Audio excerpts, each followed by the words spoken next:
stream and go live. Yo, surprise second live stream? Let me test my audio. Guys, it's real. Surprise second live stream of the day. It's true. It's true. It's happening. Let me just quickly do some setup, because that's kind of important. Discord. Let's just go do some setup. I'll call A. Oh, wow.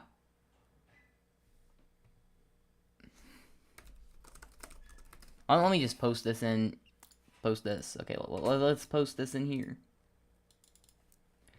Okay.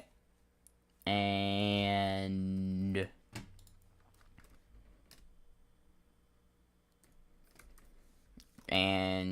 content notice.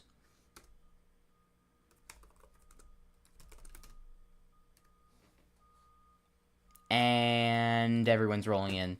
Everyone's just gonna roll in immediately. We have 0 concurrent viewers. Incredible. Incredible. Why exactly are we stuck on one? Are we not streaming? We are streaming, right? I believe we are. When will you guys get to the part of the repossessions? Gamma.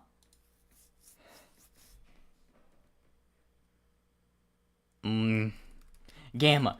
It is so long from now. We have had 9 hours of this. We have done 9 hours of Read Aloud, and we have not even gotten to the 1 year mark.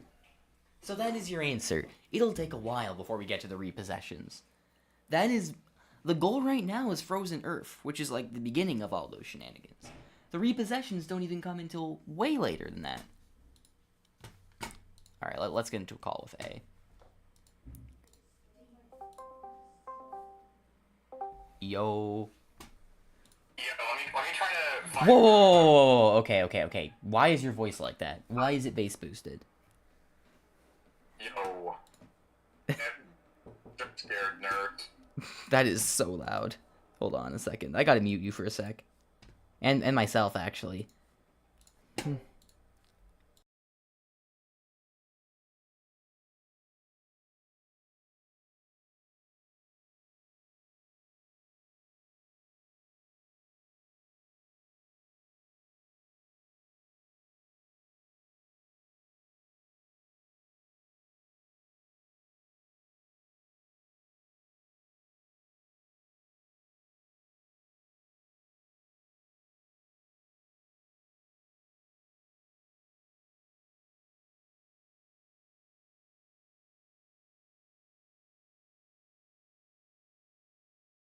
I'm back, chat.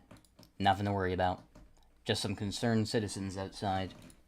I think we left off here. Okay, A found it. Okay. Yo. Wait, I need to unmute you. Okay. That's good.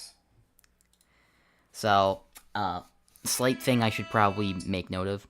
The Dons have come by at some points and told me I'm being a bit too loud. So, now that we have, your voice is coming from my speakers, we might have a couple run-ins. Just saying. Yeah. It's... Have you tried turning my down? If I did, then it wouldn't come in on the stream. So... Well, I'll try to talk quietly.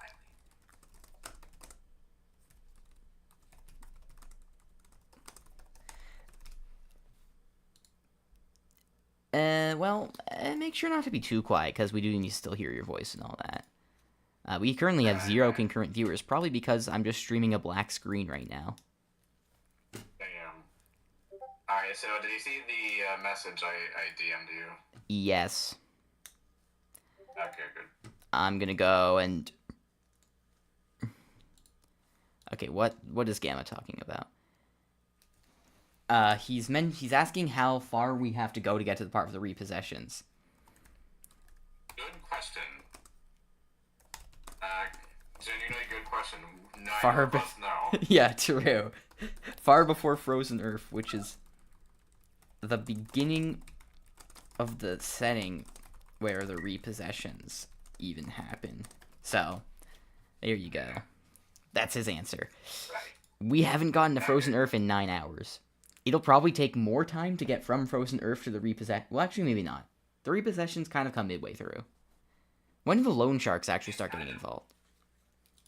I genuinely couldn't tell you. Okay. I don't know. It's been that long. Okay, the part where Lobato comes in is probably where we left off, right? July 9, 2021? Yeah, probably. That makes sense. Okay. Do you want me to start? Wait, can I actually put that on? I need to put that on OBS. Kind of important. Just a smidgen.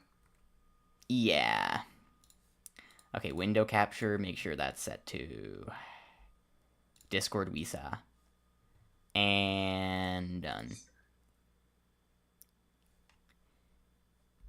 I wonder if I should use the Tridentainment Support Center for the... No, probably not. I also don't even have it on the web browser, so it would take way too much time to sort that out. Instead, you guys can decide for yourselves what the heck all of these server icons mean. I don't actually know why a lot of these are open. Who knows? That does not need to be open. Just this one needs to be open. I have tons of... I basically have my servers just set up by functionality in, like, different files, because I did that to make it look neater. And now I have, like, all the social ones in one, except for RRS, Tridentainment, Plasma Temple, and Kissanet, because those are the four I'm currently focused on right now, so they're actually special status servers. And the other ones are just my other social servers that are less special than this.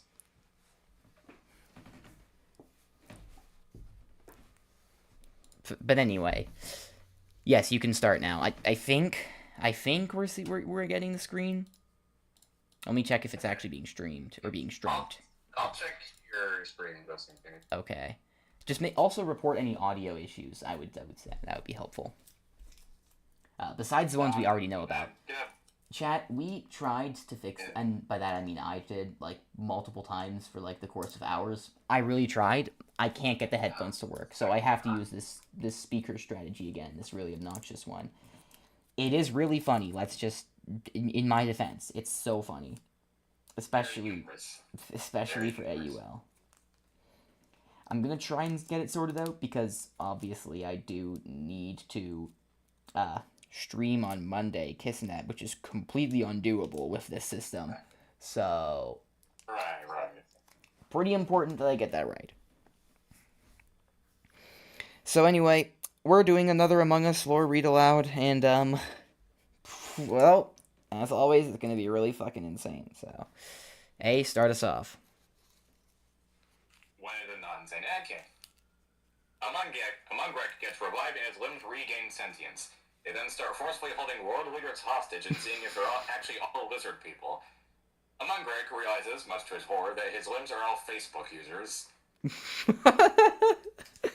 Exactly half of the world leaders are lizard people. This revelation shocks everyone present. Starting off strong, I like that. The lizards, seeing how they've been found out, retaliating by using the Facebook beam trademark to turn people above the age of 50. Among Greg's limbs then start trying to ratio those under the age of 50. Among Greg realizes even more so to his horror that his limbs are simultaneous Twitter users. Amogus Sus realizes that his new name legally obligates him to participate in this RP somehow. He decides to steal the letters S and S, and now those letters are banned in this channel. Damn. Both letters Amogus Sus steals disfigures his corporal form. It's not exactly the first time two S's being together has been a sign of trouble. Into a giant without any hope of recovery. The two letters get themselves unstolen somehow and reveal themselves to be members of the Gourds. Everyone wants as each individual member of the alphabet suddenly springs to life and starts attacking people. And every time he tries to write a document, the letters on the document turn into Gourds, Jesus Christ, and start participating in giant posted inside people's bodies. All documents. Among the Burns documents are restraining orders filed against the Gourds that the Gourds had to follow due to legal reasons despite a legal system not existing. Attempts at writing new restraining orders are met with failure, followed shortly by the writers' blood vessels being turned into the Gourd transport vessels. This is so fucking stupid. Holy shit. Meanwhile, Engineer thinks he might just have a way to deal with the Gords. His idea, before he can present it to others, turns into a tumor and starts forcing Engineer to talk about how the Skeld crew can just start sucking each other's pee-pees in order to fend off the Gords. Why is this real? He is not the imposter. Player is certain that he knows for sure who the imposter is and goes to hit the emergency button only to find out it's not there. He tries really to no avail. Then he realizes that the real emergency button was the friends we made along the way. For about 2 seconds before a personal removal of spinal cord, courtesy of Captain, which is in turn followed by a crewmate loss. My favorite part of this is just like, you know how it says giant redacted host inside of people's bodies? That could mean anything, so I'm just interpreting it as, like, dance parties or something. That could mean anything, yeah. Top secret military congress inside of people's bodies. I mean, hey, maybe the SCP Wiki got their hands on the story. Who knows? True. I'm just imagining there's, like, state secrets being discussed between cells inside of people's bodies. Yeah. One of the writers says he's tired of the protagonist never being able to do anything because of their ideas simply turning sentient or becoming tumors, and suggests banning that from happening. This is totally not me listing out my own complaints in character. The idea of banning things turning sentient or becoming tumors gains consciousness and attacks them. The writers quickly force it into the story, and then it becomes a problem there. No one knows why problems are emerging or what the problems even are, but it greatly affects the morale of many within the story. Veteran is the only one who's completely indifferent to this. He's too busy rapping to the other crewmates to care. This is also because all of his emotions have killed themselves because of the problems. Damn, I can't believe Beanley influenced Veteran's emotions. Holy shit, dude. Nonetheless, he continues to rap. Oh, dear God. His rap is forcefully turned into an honor-bossy enslavement rap by Krieger. He cannot go against this, or else he loses the rap battle. What rap? I like how it says rap battle, despite the fact that there's no one who's actually rap battling him. He's just rap battling against the air. He's battling his inner demons. That does sound like something Veteran would do. He's just like he's like I'm gonna fight my inner demons, and then just starts rap battling against the wall. Dude, he said I'm about to fight my inner demons, and it cuts to a Friday Night Funkin' level. True. He doesn't realize and continues it. Everyone is horrified at the rap lyrics. The story then realizes the rap battle doesn't have an opponent and decides to throw in an Anarbazi freedom fighter general. The Anarbazi general proceeds to rap directly against the enslavement rap. Unfortunately, said general is actually Poseidon. There's context for this, it's a JC thing. I basically had a character also named Poseidon back when I was named Poseidon, and then that just became his name permanently. It's no longer a self-insert because I changed my username, guys. Take that, liberals. And also because the character became very, very different from me. The battle becomes furious very quickly. Oh, fun fact, the character of Poseidon was never actually an Anarbazi. He just helped the Anarbazi, and I guess helped is something I say very liberally in this case, because he mostly stood by and just waited as they got, like, basically wiped out by the enemy faction, and it was because he was worried that moving too fast would cause his own troops to die as well. And he basically resulted in the planet being enslaved and tons of atrocities happening because he didn't intervene fast enough. So, that's fun. In your defense, I wasn't good at setting up that kind of battle system, but you know. Yeah, whatever. It turned into an actual plot beat, which is funny. The battle becomes furious very quickly. A replacement is... read the part after me. A replacement is ordered prior, right, whatever. The one after. That's apparently just irrelevant because it doesn't matter, apparently. Poseidon makes the critical mistake of stalling too long and automatically loses. So in character. He is replaced by an actual Anarbazi general. The rap battle continues, and the general starts to win by explaining how slavery is morally wrong and practically inefficient in rap form.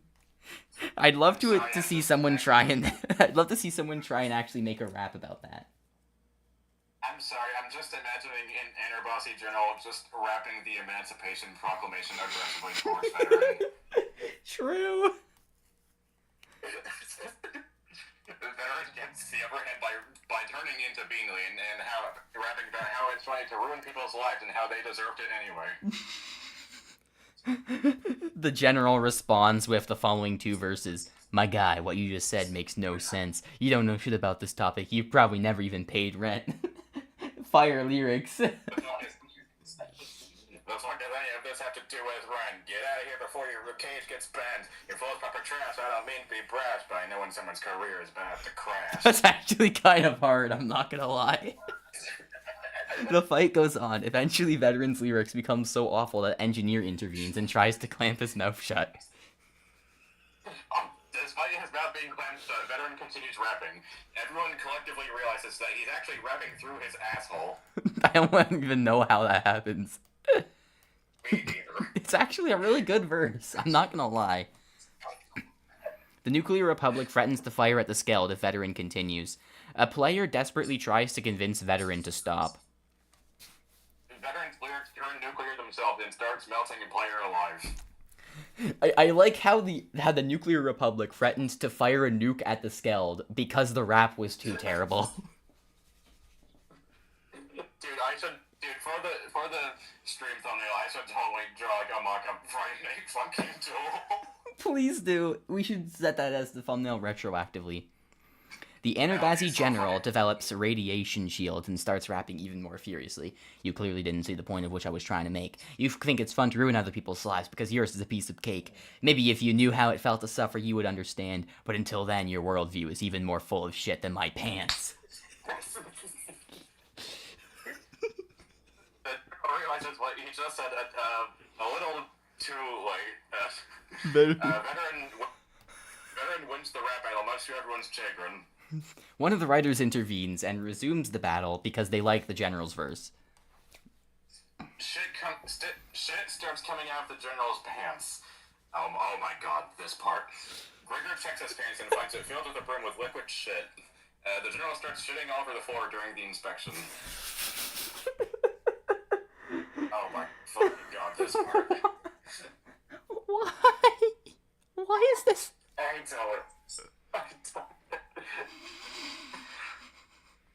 don't. I'm pretty sure we were like 15 and 16 when we wrote this. Probably. Yeah, I know I was 16 because 2021 was when I would have turned 16. Jesus Christ. Anyway. Shit, you might actually have been younger than that. Wait, when's your birthday again? The 29th. The 29th of what? November? Oh, right, the Kissinger death date. Right. Iconic. Yeah. Right. So you would have actually been... Dude, I think you would have been... No, you would have been 15. Right? No, wait. You would have turned 15 this year, 16, 2022, and 17, 2023, which you are right now, right? Yeah, I'm 17 right now. Okay, so you would have been 14, actually. God damn. It was that long ago. Holy shit. Oh my god. Anyway. The engineer tries to vacuum the shit, but this proves unsuccessful. There is so much shit that the cafeteria needs to be locked up. Grigor picks up the general and starts firing his shit at everyone. Why does this feel like it was written, like, 10 years ago or something? It's so weird. Maybe it's because I'm 19, and I feel like I've grown a lot since, like, when I was 16, even though that's not really that true. But even 15... The 15-year-old me was kind of vastly different from 19-year-old me in some ways, but also exactly the same in others. True. That is true. I'm not the same person I was 5 seconds ago. The crewmates retreat to the other areas of the Skeld while Calf is locked. Captain worriedly asks if Engineer has a backup plan. Engineer says their only option is to use a particle teleporter to send all the shit into the ejection pod and then eject it. The crewmates work together in order to accomplish this feat. They build a whole teleporter, a particle teleporter, just to get rid of the shit. Why? I don't know. I Player guess gets it's completely just too much. and melts to death. He was the imposter. Veteran is still rapping about the anti-emancipation proclamation, causing the shit to turn nuclear. I'm just imagining he's rapping the Emancipation Proclamation backwards. No, not true. He's just somehow perfectly like pronouncing the reversed words, and like they're all backwards. God. And he still makes it rhyme somehow. The general tries to use toilet paper in a desperate attempt to stop himself from shitting. I don't know how you would expect that to work at that point. His hand gets caught in the nuclear shit blasts. It comes clean up. Jesus Christ. It just starts drowning. It's so funny how he... Why did he think toilet paper was gonna stop this? Even if your shit isn't a nuclear shit blast. If you're just generally incontinent... Like, anyone who's just generally incontinent is not gonna stop themselves from shitting by putting toilet paper there. That's not how this works. I remember typing out the phrase nuclear shit blast and it comes clean off, and I just remember you mentioning how you were just dying. I think I was back then. I'm dying now. Stoner decides to fend off as much of the shit as he can by firing his marijuana cannon. Wow, is that a thing? Marijuana in the shit start mating. For some fucking reason.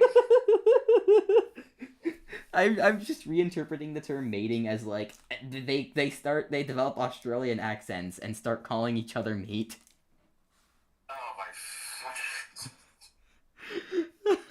my. In the meantime, Engineer finally assembles the particle teleporter and teleports all the shit to the ejection pod. The shit is ejected, none of it being the imposter. This does not, however, fix the General's irritable bowel syndrome. The writers resort to no-clipping him partway through the wall so that all of the shit ends up in space. I feel like he has a bit more of irritable bowel syndrome at this case. In this case, just a smidgen. I think he has like literal nuclear shit blasts. Like, this is not something a regular doctor can solve. He dies in space within minutes, but his corpse continues to shit. His ass starts trying to wrap in space. Unsuccessfully. Eventually, the shit becomes so powerful that it generates a tear in the fabric of existence, which swallows the General's corpse whole. Jonathan origin story. It goes on to form a planetoid. However, the tear turns into a black hole that continues to eject shit, apparently contradicting immediately what you said. No, I think what happened was like part of the shit turned into a planet and the rest turned into the shithole. The bluntness of you saying that. However, the tear turns into a black hole. Okay, I already read that. It becomes known as the shithole. Dan sees the shit planet as a viable landing spot. Some also call the shithole the brown hole. The shit planet and the brown hole go their separate ways. Anyway, Engineer decides to shift the very atoms of the skeleton and reconstruct the ship just to make sure it's clean, which I don't know how you would ever do that, but okay. As a side effect, the ship suddenly becomes way larger and has more rooms, which I don't think has ever been addressed again, actually. There's just extra rooms in the Skeld for no particular reason. You know. Unfortunately, the Skeld's jet thrusters have been replaced with this is seen as a good thing by the crew, however. Even though hilariously, it's spelled as however, because I forgot the W. However. And unfortunately, much to everyone's annoyance, the Skeld's jet thrusters have since been replaced with shit dispensers. How lovely. By the time they get the situation fixed, roughly 1/4 of the universe is now occupied exclusively by shit. How does that even happen? The Skeld is not that big. I don't know. 1/4 of the whole universe. And also the universe is continually expanding, so that would be really weird. Yeah. The writers Does that imply that the shit just gets, like, spread out by the universe as it expands? Like, the matter just...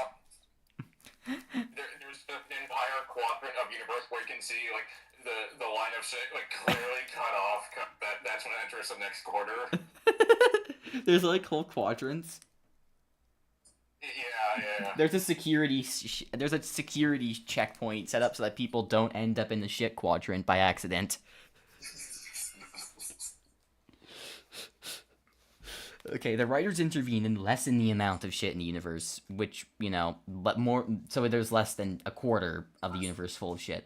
But there's still a massive shit nebula drifting about.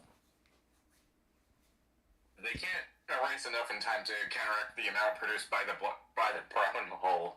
The writers also accidentally disembowel several citizens of various civilizations for seemingly no reason. That just happens. One of them makes a joke about how bowel is in the word disembowel. The writer who says that is sent back to first grades.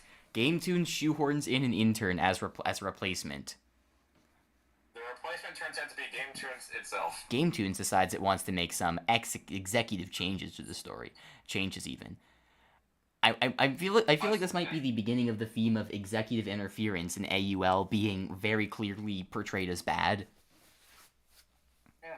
At least most of the time. Hammaker Industries definitely... Yeah, Hammaker Industries is probably, like, the best example of that. Well, actually, Jack was pretty chill. Scott Hammaker was kind of the ass about that. That's a long time. Oh, yeah, Skarkle. That's a long time, though, until we get there. That's a story for another year. We're probably not going to get to it by the end until 2025. Yeah. Unfortunately, one of these changes makes it so that all of the shit in the universe is now packed into the Skelts. It only barely has enough room to fit all of it in, Jesus Christ, and everyone's confined to the ceiling. Dan tries to invade the Skelts. His invasion is short-lived. Captain forcefully crashes the Skeld into a black hole. It absorbs everything but the shit. Everything to the point of... Everything to the black changes being made as retcons. Meanwhile, Gametoons is having business and economic issues again. AUL isn't making enough money anymore because Among Us has lost relevance. Gametoons worries they may have to sell off the studio, sell off the story to another studio or sell themselves entirely. Innersoft forces Among Us memes down everyone's throat, making Among Us relevant again. This happens just as Gametoons removes their status as a writer. This also conveniently happens when the other writer gets out of first grade for the day. AUL proceeds to generate an economic boom. Gametoons no longer has to sell anything. Several people suffocate to death upon having Among Us memes caught in their throats.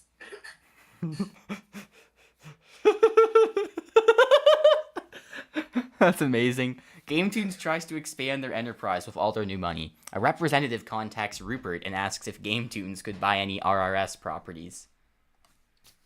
Rupert replies that all of his properties are either territories or weapons capable of committing mass amounts of war crimes. The representative corrects him and says that he's the owner of RRS, therefore he owns several roleplays.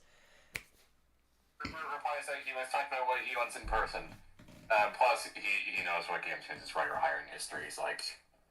Gametoons responds by hiring more writers, this time from Sri Lanka. So a bit of background on Rupert. Rupert happens to be the owner of the server, the in-character owner of the server where all these roleplays are happening. So that's where he comes from. It's why it's called Rupert's Roleplay Server. Or, I mean, I guess it's technically called Country Fried Sirloin, whatever the fuck that is. It's just never been changed back, but it's supposed to be Rupert's Roleplay Server. Country Fried Sirloin, hand-battered fresh-cut sirloin, severed, crispy, and golden, topped with cream. Yeah, I feel like that should just stay the name forever, I think. I just copied and pasted it from a random menu I found online. Amazing. I feel like that should just stay that should just stay as it is the whole time, I think. It should, honestly. Yeah, whatever, I've already read that part. Gametoons responds by hiring more writers, this time from Sri Lanka. The writers from Sri Lanka trying to overthrow Gametoons. Somehow they magically gain AK-47s and hold everyone at Gametoons hostage. They demand all of existence in exchange. That is a fucking wild ideological request from a militant group. Damn. The Gametoons manager says he doesn't have access. One of his assistants points out they probably meant the AUL existence. The manager is terrified at the prospect of being forced to sell AUL to the Sri Lankan gunmen.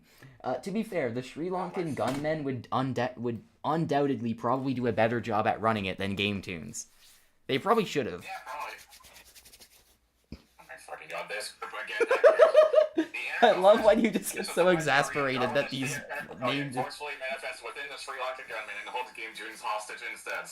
When asked what their demands are, the anarcho-fascist, communist, authoritarian, Darwinist, theocratic rebellion replies that they're just holding Gametoons gunpoint for laughs. The Sri Lankan gunmen then forcefully remove the anarcho-fascist, communist, authoritarian, Darwinist, theocratic rebellion from their bodies and continue on holding Gametoons hostage as planned. That is, of course, until the writers swoop in and start beating them up as if this were a spy movie. The Gametoons HQ erupts into a massive fight. As they have exclusively watched the Austin Powers trilogy, when they're a spy movie binge, they think talking about shagging enough will provide them with enough energy to take down the Sri Lankan gunmen. What it instead does is burn their eardrums. One of the Sri Lankan gunmen comments that the Gametoons staff use the Ankh 57 mindset. This is so ahead of its time! Holy shit, dude. Gametoons turns into troll faces only to realize their faces are now stuck like that. The writers then start actually fighting. The troll manifests within the writers and starts subjecting all of Sri Lanka to eternal damage. It's not even just the militants. The troll just goes after the entire country. Including all the innocent civilians. Israel. Dude, the troll is just like the state of Israel. True. Oh my god. Jesus Christ. This authoritarian Darwinist theocratic rebellion re-manifests within the gunmen to fight the troll. Look how it says gunmen. Meanwhile, the police have now responded to the hostage situation and raid the Gametoons HQ in order to defuse the situation. All of this happened before the police showed up. The police are assimilated into the troll. The officers stationed outside look on in horror as the entire Gametoons HQ morphs into a troll face and starts consuming the street like Pac-Man. They desperately call for backup as the police blockade is gobbled up in seconds. Why the hell? This is just like U.S. assimilation of Native Americans, though. We should probably stop comparing the stupid RP to actual historical atrocities. Even though you kind of... Okay. Even though I can see what you mean. The entire city is forced to turn communist so that they can fight the troll. This is actually... I don't know how that would help, but... I guess it's community... It's community organizing, I guess. That's what it means, I think. Like, people come together and, like, just, like, civilian militias or whatever. They just aggressively civilian militia at the troll. As Gametoons was in a capitalist country, the government tries to intervene and force the city to undo this change. The president's advisor warns him to not jeopardize the city by doing this, to no avail. The entire government folds in on themselves the second they undo this change. The government replaces itself and redoes the change. The city ignores the law and continues being communist in order to fight the troll. The military is called in to stop the troll face and put the city back under control. Unfortunately for the military, every bullet is actually nuclear. By the way, this isn't happening in... I mean, it is, but it's happening in the writer's world, canonically. Okay. This is fourth wall breaking. All of it. So probably there's kind of two layers to the story. There's the story itself, what we're reading right now, and the story within the story of player in space in the Scouts. Yeah, there's like two pataphysical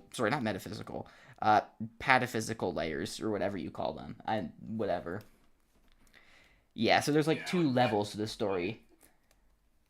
Layer 1 is the narrators and the troll, and the narrators are controlling Layer 2, which is a player and the skeleton and stuff like that, basically. Exactly. And by narrators, we mean writers, because that's what it actually says, but whatever. The city is blown up.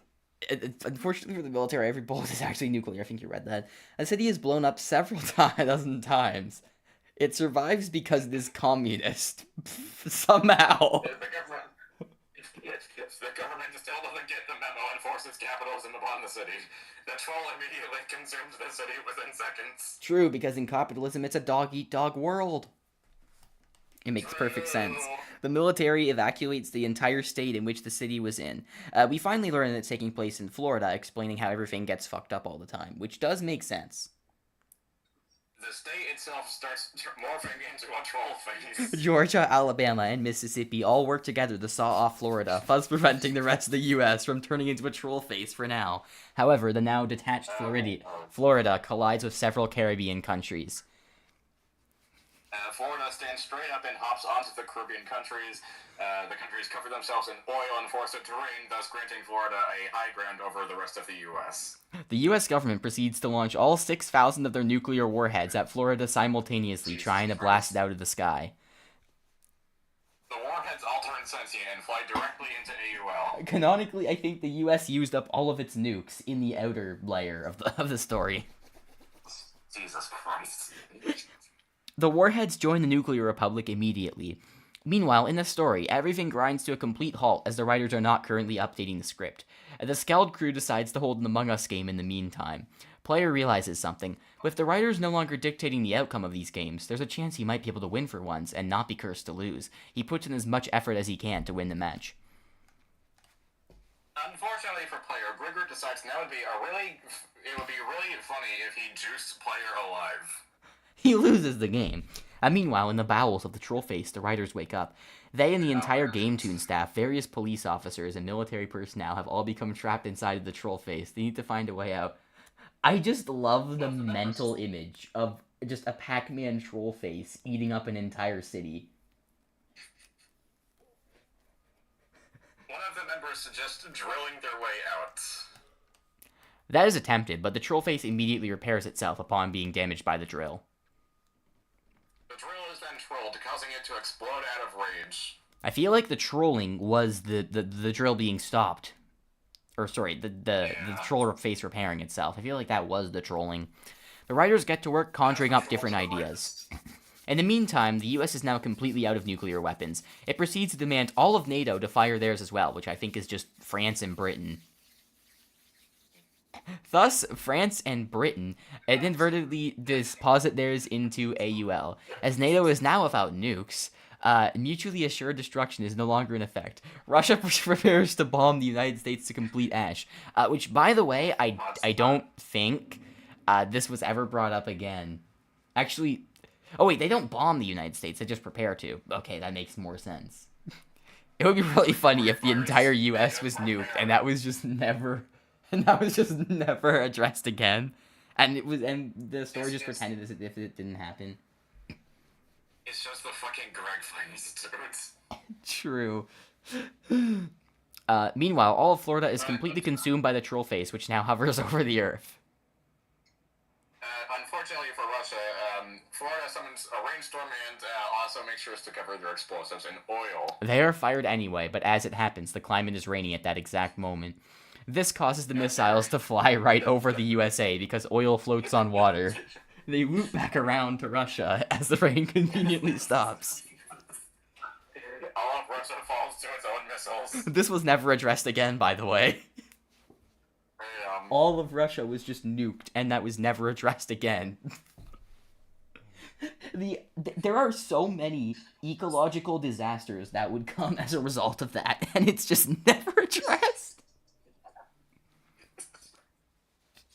Every country on Earth declares a state of emergency, with the exception of Switzerland, which sends all its people... Hold on, I'm just going to check and see if the stream is still running. Is it still good?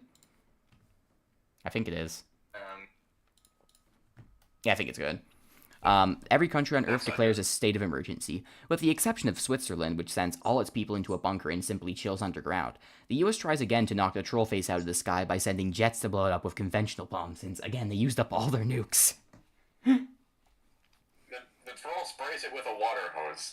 The missiles fly out of orbit. I love how that works. Yeah. The troll face proceeds to float higher and begins to consume all the satellites in Earth's orbit. People start throwing trash at the troll face to use it as a garbage deposit. Pollution is solved. However, this also gives the troll face far more mass. Wait, this solves pollution? What do you mean this solves pollution? Russia was just nuked! Do they just throw the nuclear waste at the troll? I fucking know. It's enough mass of that thing is enough to double the amount of methane in the world, thus doubling the amount of pollution. The troll face proceeds to skyrocket upwards and crash into the moon, slowly eating away at it and becoming larger. At night, people look up into the sky and see the moon slowly ripped apart by the troll face as time goes by. I'm pretty sure this was what Local 58 was about. The stock market for the moon.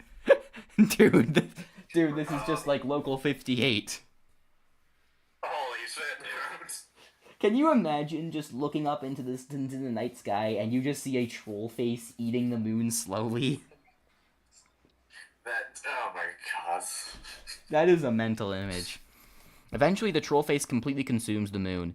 It's getting ready to do the same to Earth.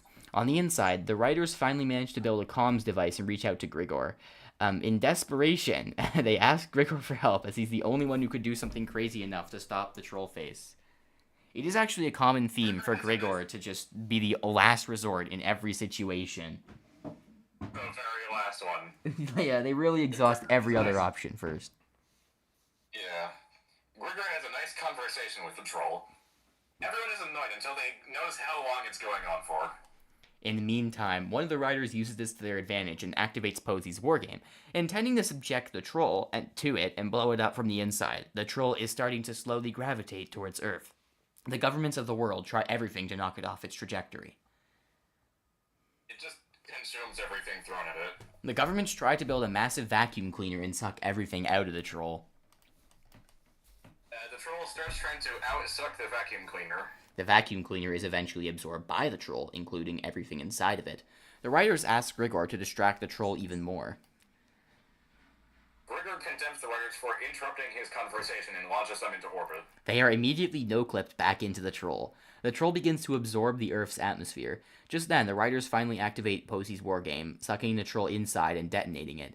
The troll is completely obliterated and everything returns to normal in the real world. The writers find themselves back in the Gametoons HQ. That's actually a really hard, that's a really raw way to get to kill the troll. Damn. Although I can't help but notice they were inside the troll when they sucked the troll inside of the wargame. Yeah. That's kind of a slight problem. But you know what? Never mind. Florida falls. Yeah. You know. Florida falls to Earth, completely annihilating several countries in Africa. However, they are still being held hostage by the Sri Lankan gunmen. That's just still happening. Sri Lankan gunmen. The Sri Lankan gunmen starting to troll faces on the workers. The writers retaliate by turning into Chad Wojaks and beating the shit out of the troll-faced Sri Lankan gunmen. AUL is saved for now. Player is mad because he knows he is predetermined to lose all Among Us matches again, since the writers are back to business. A hacker disables the kill cooldown. Player is now angrier. Said hacker also keeps killing his corpse, preventing player from even being able to move around in ghost form. How does that even happen? I don't know. The Among Us afterlife, which is obviously a thing that exists, becomes severely overcrowded with all the hacker's victims. Most of which are just occupied by players' newly found clones ghosts. Did the hacker just clone matter? Multiple times? Yeah. Engineer uses his ghost vision goggles and reports the situation to Captain.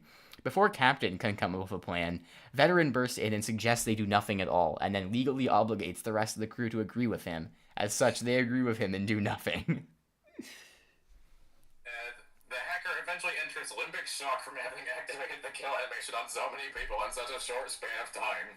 The clone ghosts engage in a massive free-for-all to determine which of them is the true player. Nobody cares because the Veteran won't let them. To figure out which one's the real player, Grigor forcefully sets up an Among Us game between every clone. Existence wonders in both intrigue and horror what will happen. Not just everyone in existence, just existence itself. The Among Us game generates in the middle of the ongoing Among Us game, causing an event to be cataloged by historians in the future as susception. Historical monuments across all existence start to spontaneously combust at the mere mention of sus.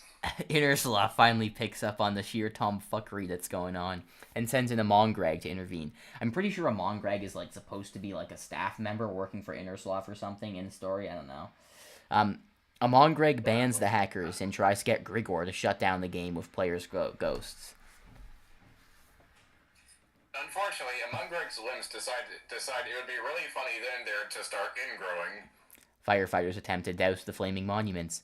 The flames start fueling themselves by browsing Twitter in retaliation. Amon Greg decides to destroy Twitter.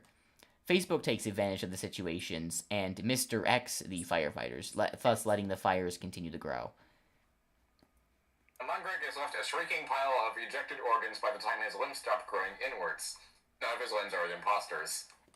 Innersloth decides to decommission Amon Greg, since he isn't really in a suitable position to act as a game moderator anymore. You don't say. How did they come to that conclusion?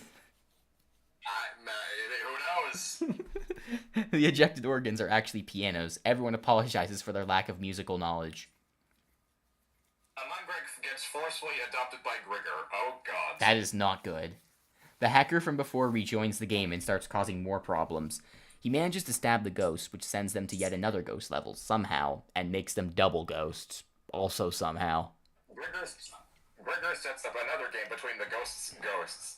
Everyone is even more terrified, especially considering the ghosts are all players as clones. The double ghosts are literally 2 ghosts each. The Among Us afterlife just gives up. Meanwhile, 4chan kills all the firefighters. In the main game, Captain finally decides to do something, only to be murdered by a veteran who turns out to be the actual imposter. The hacker then stabs Captain's body 50 octillion times in 1 second. Veteran promptly leaves to find Stoner and kill him as well. The hacker re-enters limbic shock as a side effect. At this point, the game is starting to brutally lag from all the ghosts. Amon Greg's organs are physically contorted and transformed into more space for the players to occupy to accommodate for the lag. The Among Us afterlife is sold to Reddit. Innersloth finally sends in another moderator who bans the hacker again.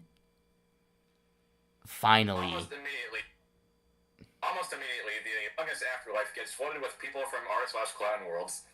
r/Among Us afterlife is filled with incels almost immediately. Cube moment, honestly. The new mod accidentally creates a giant hole in the skilled, ejecting numerous players. None of them are the imposter. He decides to just simply reboot the game. He gets a veteran patch. He gets imposter again and immediately tries to start murdering everyone out of anger. The hole is still there, however. The mod leaves as the hacker is no more, then comes back upon realizing he forgot to fix the hole. He does so and leaves again. Meanwhile, Captain and Engineer and Player all work together to eject Veteran. Stoner votes himself because he wasn't paying attention. Unfortunately for the mod, he decides to patch up the hole by taking another part of the skilled and patching it there, thus creating another hole. That's a great reinterpretation of the line. Stoner votes himself because he wasn't paying attention. Stoner also re-votes himself. Veteran also votes Stoner. This is enough for a tie. I like how the tie had to happen so that Stoner was able to re-vote for himself. I don't know. He votes for himself twice. Yeah. Mother, Bro, and all the other players are suddenly legally obligated to skip vote. No one is ejected.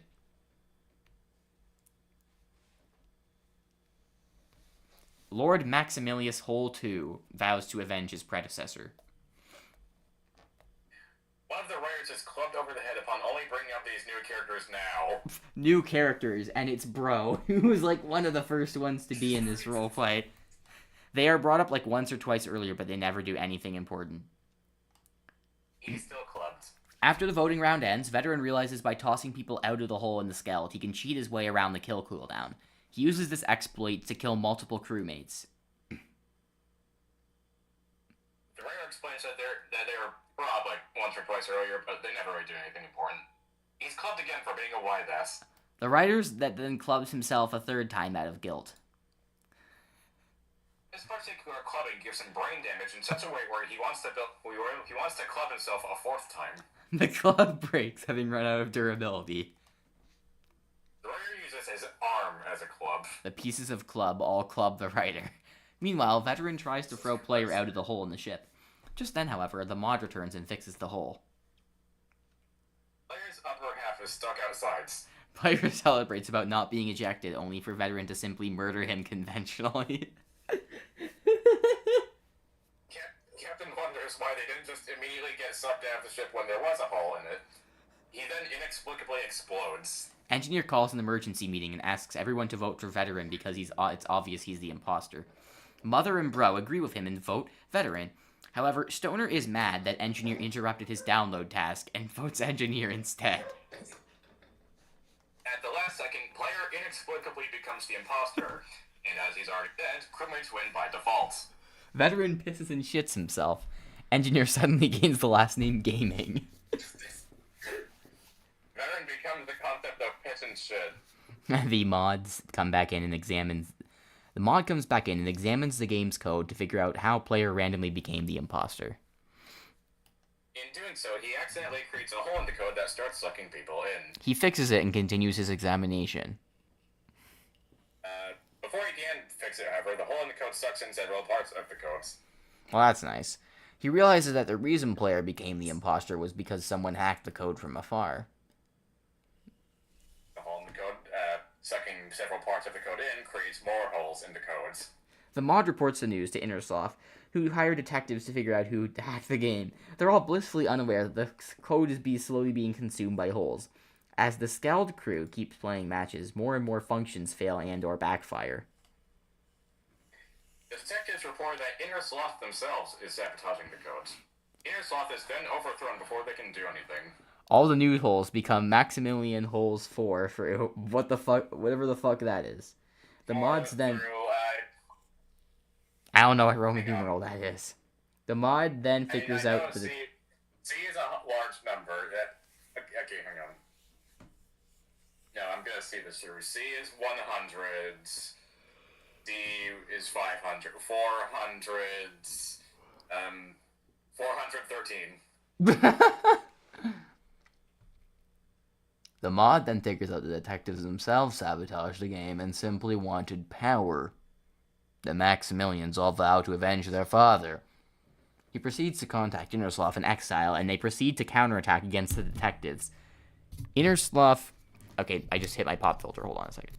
Innersloth reestablishes control, but then they realize the code is still being consumed. The mod is sent to fix things and is forced to refer to a backup version of the code to keep the game running for now, as there are too many holes to fix in a short amount of time. Why wouldn't you just paste the backup code over top of the code that's being consumed? Who knows anymore? The holes gain sentience and start consuming things in real life. The backup version of the code is so poorly written... Okay, that might explain it. Is so poorly written that the game behaves similarly to one of its cheap ripoffs. Among Us turns into Pretend. The mod finally fixes all the holes in the code, but can't do anything about the holes in real life. The holes quickly turn into black holes, and all of them start inexplicably orbiting the Skeld. They then start mating. No. Turn Australia. It's true. The writers retcon this. It gets unretconned. They re-retcon it. All the black holes declare themselves Maximilian Black 1 through... God knows what that is. 1 through 206. Anyway, the writers wonder if Grigor is the one messing with things. The Skeld reveals itself to be Grigor. It gets retconned. All the black holes suddenly decide they should vow to never mate. One singular black hole tells the other ones to smeg off and declares itself Jeff instead. The vows that the black holes make start turning Australian instead. Jeff somehow starts sucking up other black holes. Grigor starts doing the vows.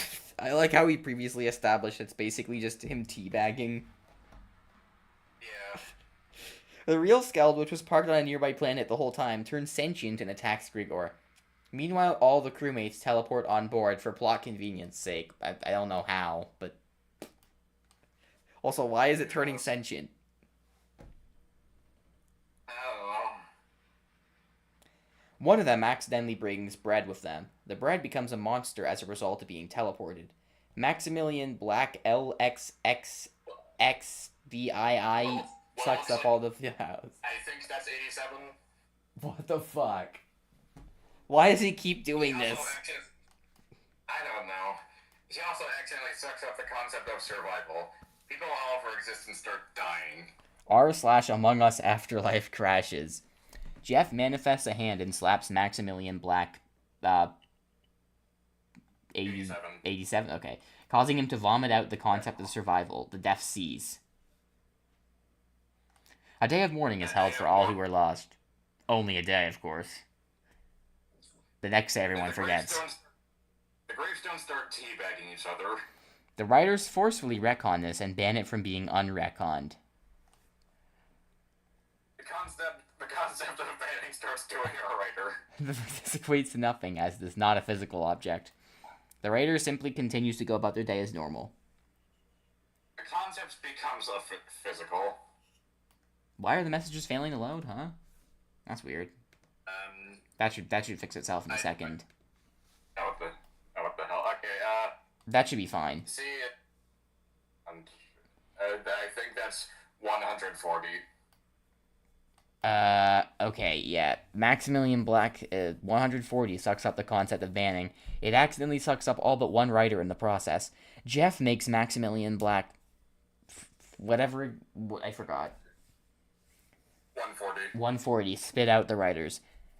They're spat into an open flame. They proceed to retcon their own deaths. The rest of these messages are not loading for me. Every object in existence starts trying to I can't teabag the see writers. this. I They all cannot see start trying this. to do them simultaneously. Hold on a second. I'm gonna need to reload the page, I think. I have no idea what is going on. It's not a Wi-Fi issue. I think Discord's just being bad for some reason. We have one concurrent viewer here. Someone's actually watching this. It's kind of unbelievable, but okay. 1 second. I'm gonna temporarily black out the screen, and then I'm going to reload. Yeah. And let's hope this actually works now. What, Discord server IP could not be found?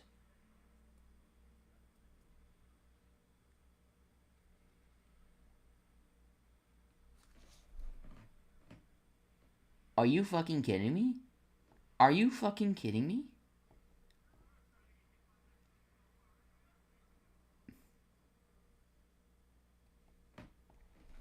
Oh shit. Discord is just broken.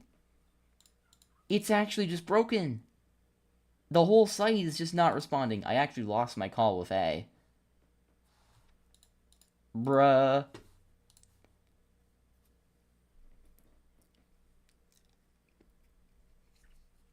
Oh, this should fix itself in a few seconds.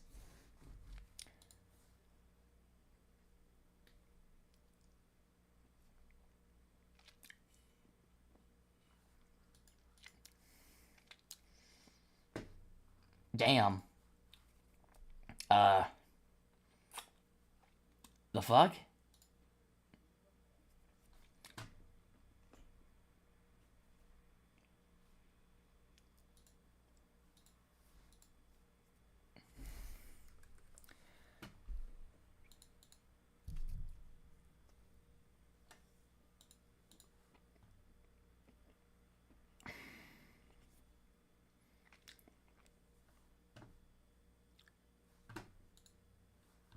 You know, we should... If Discord does not come back, I'm turning this into a Minecraft stream, or I'm just ending it outright.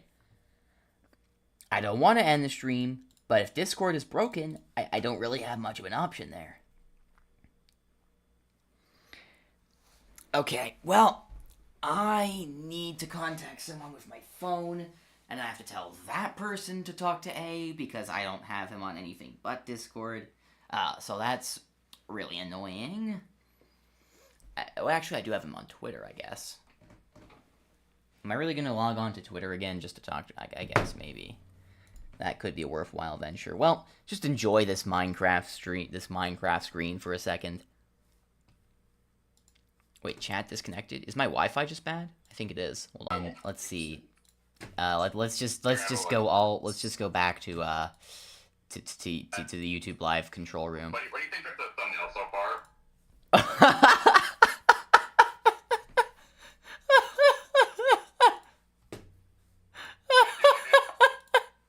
That's amazing.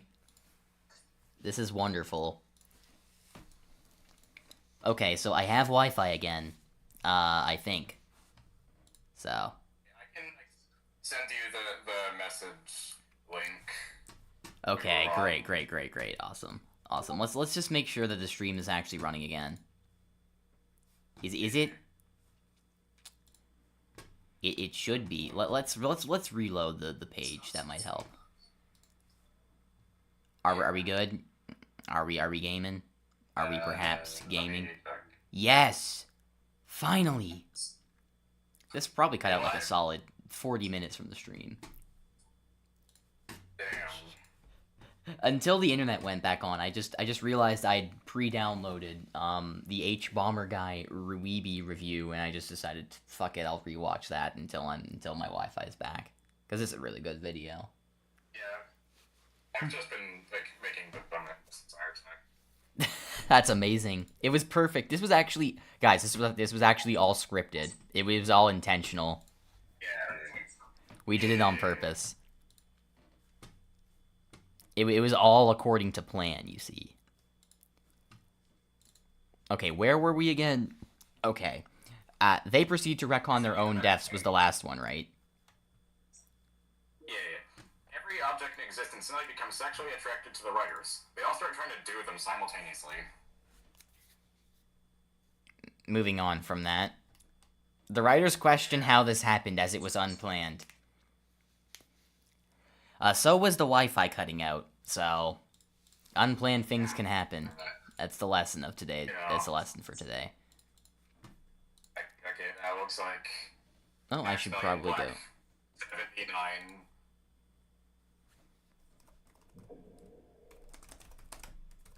Hold on a sec. Yeah.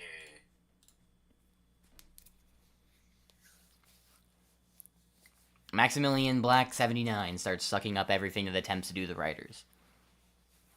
Again, this just means teabagging. Yeah. One of the writers gets pulverized under the weight of numerous cars and also an iron.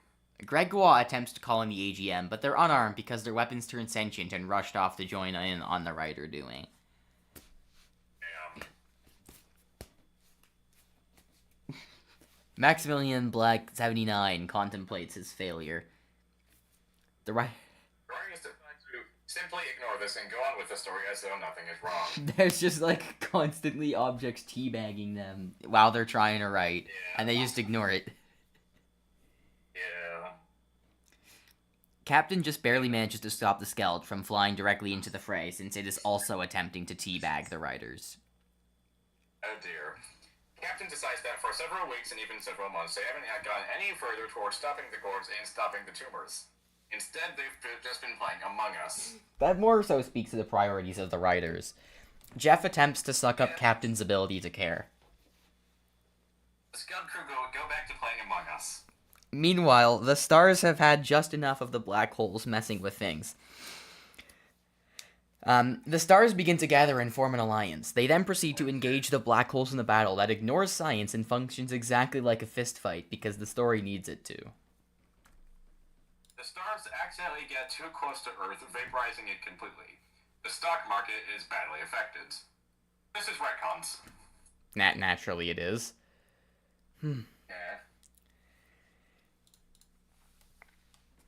The stock market is also badly affected.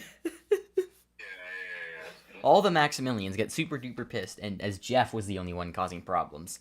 And the stars are all executed, as it is a war crime to punish multiple people for the actions of one individual. A bunch of supernovas go off at once. Damn, collective punishment is a war crime, who knew? The bunch of supernovas go off at once. Supernovas are enough to re-vaporize Earth. Re-vaporize. Because it hasn't, even though it hasn't reformed yet. It also re-badly affects the stock market. Somehow it's in a worse position than the last time this happens. r/Among Us Afterlife starts manipulating the stock market using K-Coin. The users of it do anyway. They then use their money to uncrash the sub. Trillions of ghosts around the universe rejoice. The mass amounts of rejoicing causes a universal chunk error. The chunk error happens to be directly in the path of the Skeld. Half the Skeld ceases to exist entirely. A. Yeah. I think it would be really funny if when your mom got here, you just switched to the headset mic. It would, wouldn't it? There's so much that has happened in this stream so far that's ridiculous that it would only be fitting. I have it on standby. I can get up and go rabbits. Only when you must, absolutely. When you have no other option. The mass amounts of rejoicing cut. Yeah, whatever. The chunk error happens to be directly in the path of the Skeld. Half the Skeld ceases to exist. Player dies. Engineer tries using glue to patch up the hole. The glue is actually... Veteran noted that he had to go to the bathroom a lot less recently. He then goes to make up for it. Unfortunately, the bathroom was in the part of the Skeld that no longer exists. He nearly wonders why, if there's a hole in the Skeld, that he isn't getting sucked out when Captain bashes him over the head with a bat, thus saving him from his fate for now. Maximilian Hole, fuck me, what even is that? Do we even need... He is...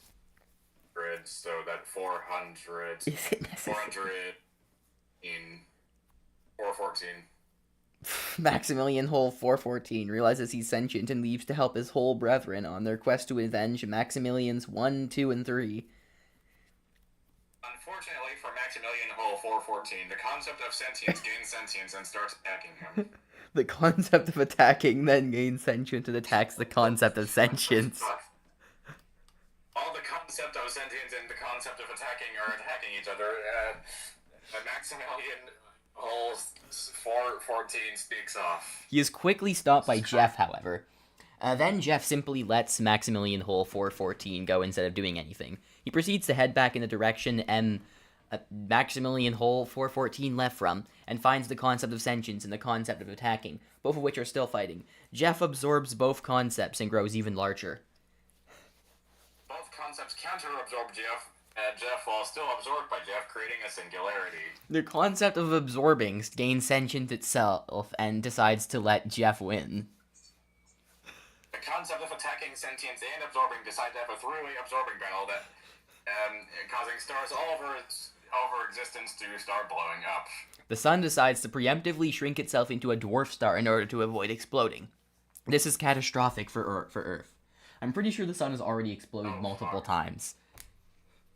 Yeah, it has. Oh, fuck. What, is this what I think it is? Or, no, it can't be, right? It can't be. It's not frozen Earth. Okay. Life starts dying out. Food becomes cold. People start fighting for resources by trying to make other people say the words. Sus memes start spreading all over the internet. Again, Jupiter starts trying to turn itself into a star to act as a stand-in for the sun. Saturn warns Jupiter not to try this, as Jupiter becoming a star will undoubtedly fuck with every orbit in the solar system.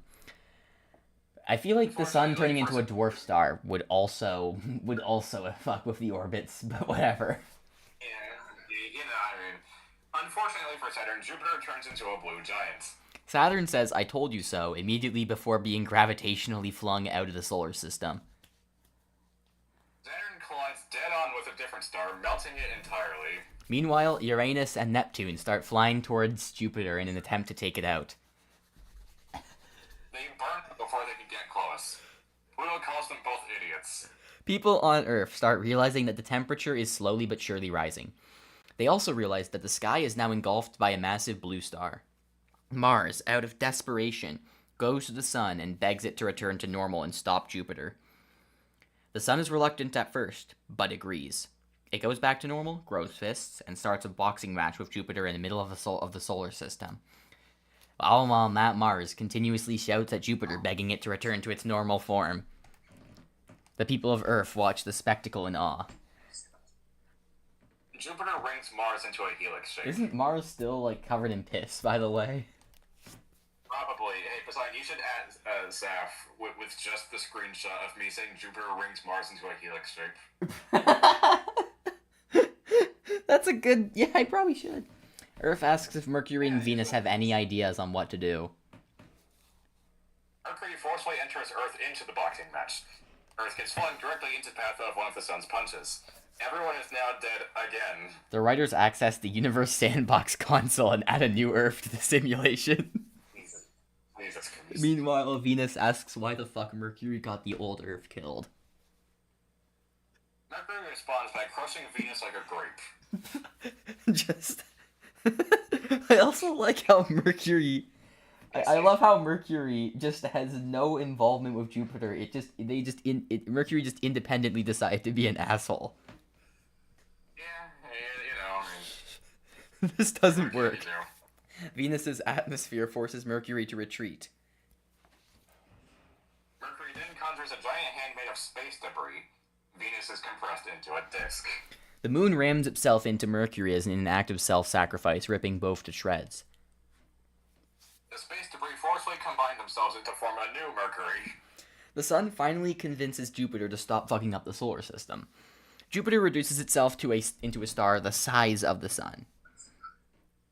Jupiter stops fucking up the solar system and instead starts shitting up the solar system by shitting everywhere. The mass is absorbed by Mercury. The solar system now consists of only the sun, Earth, Jupiter, and Mercury.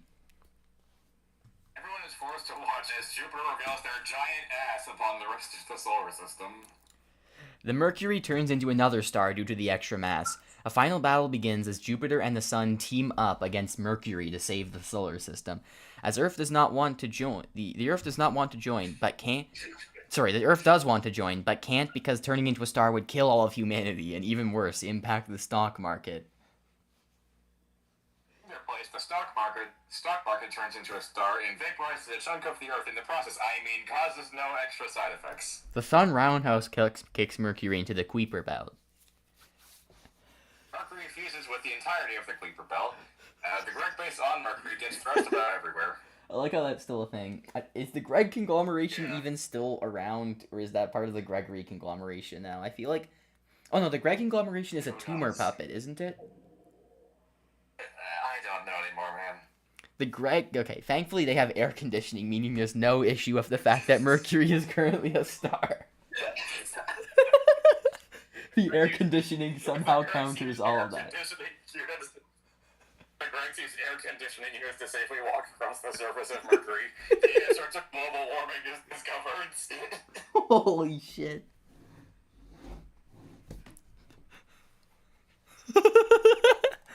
Jupiter starts firing its moons at Mercury. Its moons start burning up. Greg 3 decides that it'd be a funny idea to disable the base's shields while the meteor shower is going on. Several Gregs are killed before the shields are forced to go back up. Greg 3 performs Fortnite dances above their corpses. Greg 2 forcefully shreds Greg 3 from atom to atom. The sun proceeds to activate its ultimate weapon, asking Mercury why it's doing all this.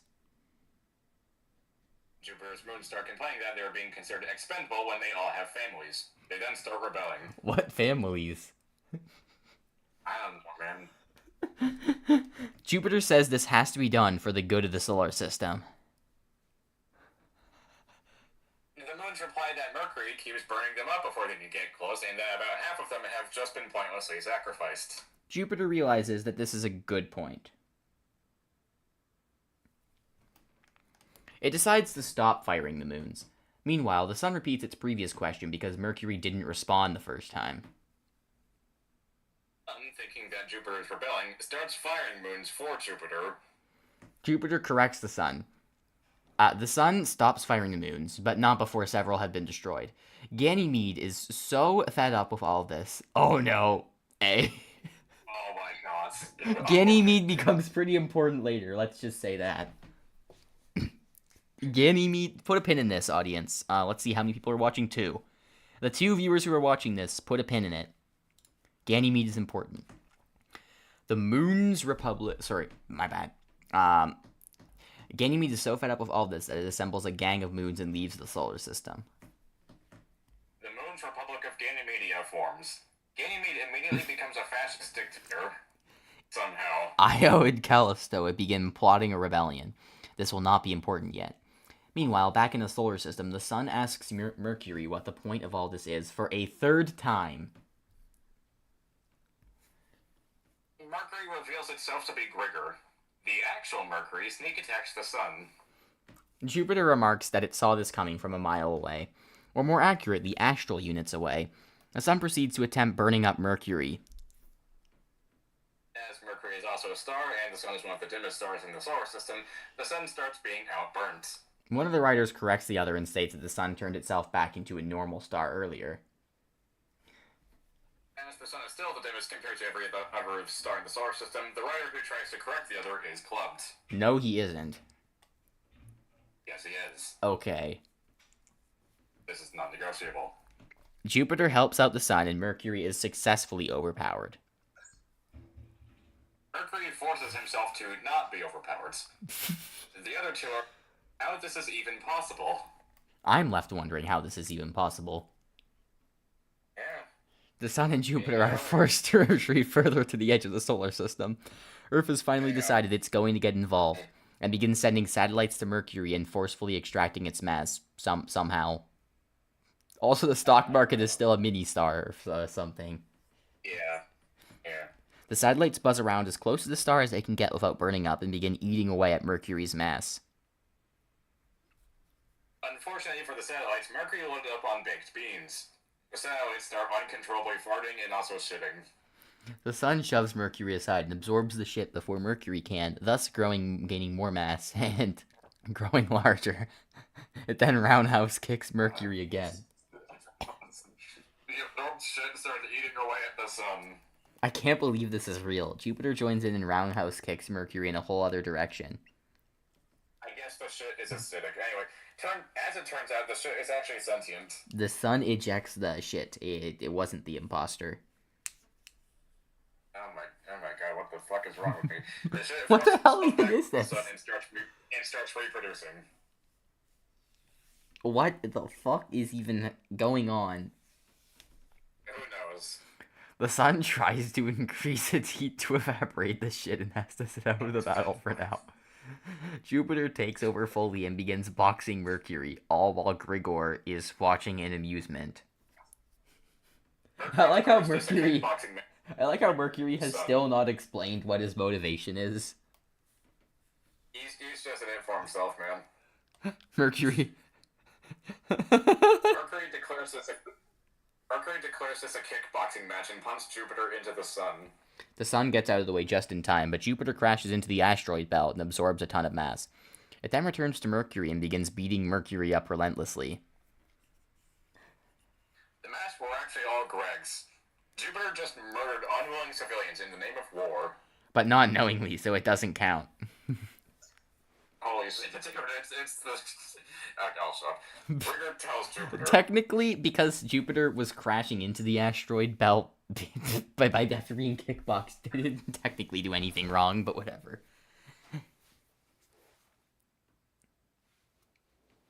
Rigor tells Jupiter... Jupiter decides to press the undo button. All the Gregs come back to life. You know the amalgams from Undertale? All the Gregs come back to life as those. Oh god. He proceeds to properly absorb the asteroid belt this time. Meanwhile, the sun finally manages to subdue the internal shit by turning itself so hot it becomes a blue star. Also, Earth's second wave of satellites have finally arrived. Inexplicably, Earth starts catching on fire. These ones are designed not to be able to fart and shit. I don't know why the old ones were designed to be able to fart and shit, but whatever. Seems like kind of a design flaw. Instead, they... Earth fires their engineers for letting this happen. The satellites turn Australian. Jupiter continues fighting Mercury. The Greg's lives are The Greg's lives are still ruins. Just as Mercury gains the upper hand, the sun intervenes and slaps Mercury with a tremendous solar flare. Mercury quickly grabs Earth and shoves it right in front of where the sun slaps. The stock market once again. Infuriated, the writers add yet another Earth to the simulation, seeing as the last one was vaporized into ash. Mercury shoots the sun, giving it a bullet wound that will last for the remainder of its life. Everyone stops to wonder how this is even possible. Mercury shoots Earth as well. I feel like the shark was jumped a little bit earlier than that. Earth has a satellite block the bullet. The satellite condemns Earth for ruining its life against its will in the name of war. In fact, the bullet also gets deflected back into Mercury. Jesus Christ. Mercury grabs a knife and fork and starts eating the bullet. The Sun and Jupiter uses this distraction to collectively punt Mercury into deep space. Mercury starts absorbing other systems in response. This is not an immediate threat to our solar system just yet. And now with Mercury out of the battle, the Sun, Jupiter, and Earth turn to Grigor. Mercury asks what he did. The Earth asks why Mercury teamed up with Grigor in the first place. Grigor says that he didn't team up, he just wanted to trick the planet's ways for laughs. The Earth then wonders who in the mastermind behind this was, as Mercury never explained why it turned evil. Mercury tells him that he just wants to be evil for laughs as well, and that not everything has a deeper meaning. Earth engages in a Twitter argument with Mercury. Jupiter complains that this answer was not disappointing and anticlimactic. The writers personally tell Jupiter that not everything in fucking AUL storyline has to be meaningful. In fact, very little is, if anything at all. Jupiter proceeds to have an existential crisis. That's kind of a funny statement considering what happens in some of the later stuff. Yeah. Jupiter cries and pees his pants. His non-existent pants. The Sun starts setting up defenses in case Mercury returns. The defenses start defending against each other. A defense civil war breaks out. I also like how Mercury just inexplicably came back for 1 second just to tell Earth that he wanted to be evil for laughs. Yeah, you know. The Sun decides to break up the civil war by politely asking the defenses to stop fighting. The defenses forcefully drag the Sun into the civil war. The Sun immediately leaves the civil war. The Sun is dragged back in and is used as a defense for one side of the defenses. One of the other defenses tries to attack and gets burned by the Sun. The defenses that try to attack sue the Sun for murder. A trial begins with Proxima Centauri visiting the solar system to serve as judge. Sedna is appointed as the Sun's lawyer. Immediately, Sedna Oil argues that the lawsuits against the Sun are invalid because the Sun was forcibly dragged into civil war and used as a means to kill one of the defenses. Therefore, the Sun did not commit murder, as it would have had to be intentional. Proxima Centauri asks for a counter-argument from prosecution. The defenses argue that the Sun killed someone. Can I just say the defenses are the prosecution? Fuck. The defenses argue that the Sun killed someone, therefore they're the imposter. Sedna manifests a hand and face palms. With what face? I don't know. Before once again saying that it doesn't count if the Sun didn't intentionally kill them. The defenses declare this an Among Us game. Everyone teleports to Mirror HQ. Proxima Centauri calls for order in the court, only to realize there is no court anymore. He proceeds to convert cafeteria into a makeshift court as a replacement. The court starts folding in on itself. Sedna argues that the case should be dismissed immediately, and the defense is declared guilty for disrupting a trial. One of my favorite running gags from AUL is when there's, like, random court sessions that start, and one of the sides is, like, really genuinely trying, and the other side is just completely bullshitting in defense.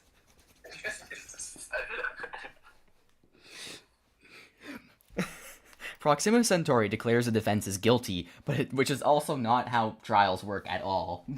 You would have to have a second trial for this. But it doesn't stop the court from folding in on itself.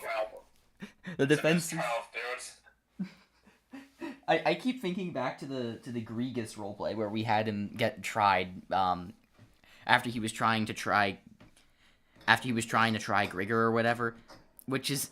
Yeah. I love the fact that he just started defending himself and dropped his lawyer, like, midway through, because Gregoire switched sides, which I don't think is how courts actually work, but it's still really funny. I'll also never forget the one line where Grigor asks if assassinations are allowed in the court, and he's told no, and he just stops. And no one even addresses it again. Oh, that's nice. The defenses start murdering each other because some of them are imposters. Everyone realizes that the defenses are serving as the prosecution. What? Was that not already clear? I don't know, man. Anyway, Proxima Centauri declares that the sun is innocent since the defenses didn't actually counter any of Sedna's points. It's a bit late for the verdict now, seeing as the Among Us game is still going on. The Skeld crew decides to join in because they notice it's an Among Us game. And here, I guess I found out about modded Among Us. Player is the Jester. The sun immediately gets strangled to death by the defenses. A player realizes that if he gets himself voted off, he'll succeed. He proceeds to find the sun's body and dances around it until he's caught. Unfortunately, the person who catches him immediately starts teabagging him. Yeah. That person being one of the defenses. Sedna stumbles upon the scene, reports the body, and is also disgusted. Player begs to be vetoed off. What the fuck am I talking about? Voted off, so he no longer has to endure the pain of being teabagged, which I guess is like traumatizing. I'm sorry. Just every time we mention the defenses, I'm just imagining like a big old picket fence with like barbed wire that's just like sliding around. You know. True. I just realized the hilarity of the defenses serving as the prosecution. Yeah. I understand what you meant by that now. Everyone sees through the ruse immediately. Stoner decides to vote himself instead, even for no reason. Captain argues that even if he dies here, he'll still be alive after the game. Therefore, player is a jester. Player calls him a dumbass for thinking that. Veteran votes player not because he believes player is innocent, but because player was rude, which is weird. Yeah, you know. Captain reminds him how previous Among Us games where player died once. Veteran unvotes player. Player starts insulting everyone in an effort to get them to vote for him. Instead, they vote kick him. He loses the game. I guess he forgot that was a thing they could do. Yeah. Everyone turns into troll faces. The writers scribble over the story in an attempt to prevent the trolls. Oh, not again. Oh, God.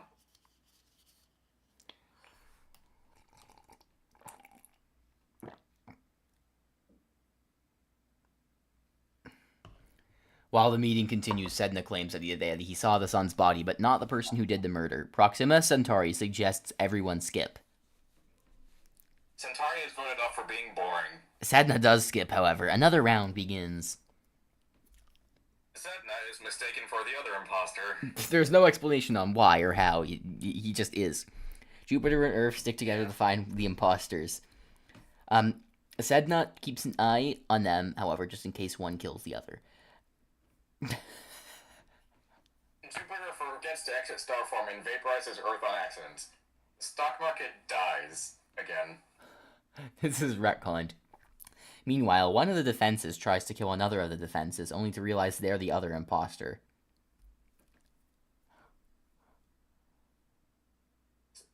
This creates an imposterception that creates a new role in the form of the imposter 2. Engineer starts mathematically deducing who the imposters are. While trying to mathematically deduce who the imposters are, he accidentally invents a new math system that can make people say the words crypto. No! No! Just hearing that gave me, like, war flashbacks. Fun fact, A. You know how it's regular practice for most of us on the server to delete their tuppers after not using them for a while? I've never done this. Ever. I don't delete my tuppers at all. There's only 2 times I did delete the tupper. One of them was when I deleted the tupper that I simply that I messed up when trying to create it, and I immediately recreated it again. The only time I've deleted the tupper, without like it being a mistake, the only time I've deliberately deleted one was Crypto, because he was just that unholy. I couldn't even just not use him anymore. I had to completely remove him. And I've never done that to anyone else. Not Dan, not Grigas, but Crypto. He was just so unholy. He was the only one who had to be deleted. I just find that so funny to think about. Stoner suggests that the math system be normalized. Captain clubs him in the head. Stoner dies.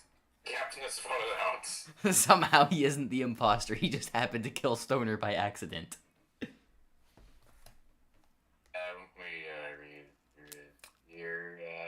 I'm just gonna ignore all of that, actually. That's a sentence and a half. The teledemy starts being inexplicably becoming Bulgarian. Whatever the fuck is going on. I feel like we can just skip past this. Yeah, we probably can. Mars unhelixes itself and goes back to being nuclear piss flavored. Oh, so we did address that again. Okay. Damn. The writers get bored and automatically end the Among Us game. The solar system is back to building up defenses for Mercury's return. Meanwhile, in the realm of Jupiter's former moons, Callisto and Io are still plotting their revolution to overthrow Ganymede, who is a fascist dictator over all the moons. I think this wasn't addressed again for, like, another year. Yeah. Europa, however, overhears Callisto and Io talking about the revolution. While this is happening, Neptune and Uranus' ghosts get sent to the pointless and completely unnecessary sacrifice box. Ganymede is informed about the upcoming rebellion by Europa, but before he can do anything, Callisto and Io start rebelling. I'm just imagining Callisto and Io just marching down the streets of a city. you know? There's just like a city that's just full of moons for some reason. Yeah, you know. But the thing is, it's a normal-sized city, so everywhere you go, you just cause property damage. Wouldn't it destroy the entire city just by moving? Yeah, probably. A select few do not, and are promptly assassinated by the government for hearing forbidden knowledge. I feel like this joke is funnier if we don't reveal what the block messages said. Yeah. As the rep, they too are assassinated. This creates an endless loop of assassinations until eventually only one assassin exists in the entire multiverse. He commits suicide. A mass funeral is held for all lost, including Sniper TF2, Spy TF2, and Agent 47. As Sniper TF2 is simultaneously a sniper and an assassin, existence has an existential crisis and decides to melt itself into a very hot soup. This is retconned. Oh no, and here's me being petty again. Oh, the journal. For office plot point again. This is a really funny thing to say during AUL. Yeah. They struggle to count regarding this point until eventually their brains turn to pink-dyed spaghetti. They instantly find a solution for preventing zombie attacks in exchange for also being a zombie. They retcon their deaths only for Griggs to be annoyed that they just keep retconning everything. Oh my god, Saf's watching. The new Ace Attorney is looking crazy. Mars referenced. Holy shit, bro. Before the writer can explain that they're just trying to bring themselves back, they're back into spaghetti, making it so that the critics win by default. Damn you, nostalgia critic. Doug Walker is the true villain behind everything. Damn you, Doug Walker. However, one of the critics betrays the other and states that he thinks the constant retconning is actually a self-aware meta joke and is therefore hilarious. That particular clone of Doug Walker is speared through the abdomen. A spaghetti doctor restored one half of each writer's brain. Said doctor then inexplicably implodes. Average awful hospital character. True. Another doctor examines what happened to the first doctor and deduces that his density was spontaneously increased to trillions of times that of an average black hole, which I'm pretty sure would just create another black hole. before the writers can wonder how there can be essentially a black hole right next to them, reality folds in on itself just to get rid of the black hole. Reality unfolds promptly. The second Doctor then explains that the black hole's density was so high that it kept sucking itself into itself before it could suck in anything else, thus increasing the density even more. I'm sorry, I'm just imagining, like, the black hole sucking in the concept of gravity before it can, like, reach everyone else, thus, like... All gravity just instantly stops. Yeah. Reality floats the second Doctor into a paper airplane. Captain decides he's had enough of doing nothing to stop the Gords or the Tumors, who are... still here. The Tumors, I think, just have the BSE and the Gregs. I'm pretty sure that the Tumors have the BSE and Greg conglomeration puppeted for whatever reason. Yeah. I don't know. I think it was mentioned in the last stream. He rallies the Skeld crew together to try to take them out once and for all. Engineer brings up the obvious problem with his plan, that being the fact that it's a fucking impossible. Without a proper strategy, the Skeld crew cannot defeat that many enemies. Captain nearly spontaneously bursts into a song about how anything is possible if you try your best when he gets telefracted into the ceiling. Veteran suggests challenging the Gords and the Tumors to a rap battle. Veteran proceeds to brainwash everyone into going with his plan. The attempt fails because he forgot to bring a loudspeaker to the battle. The crew unbrainwashes themselves and retreats just in time. Player states that a new strategy is in order. Engineer's next idea is to build a machine that can exit the story and manually erase the Gords and the Tumors. This is rejected because the Skeld crew knows the writers will just retcon the erasure. Player asks if Captain has any of his own ideas.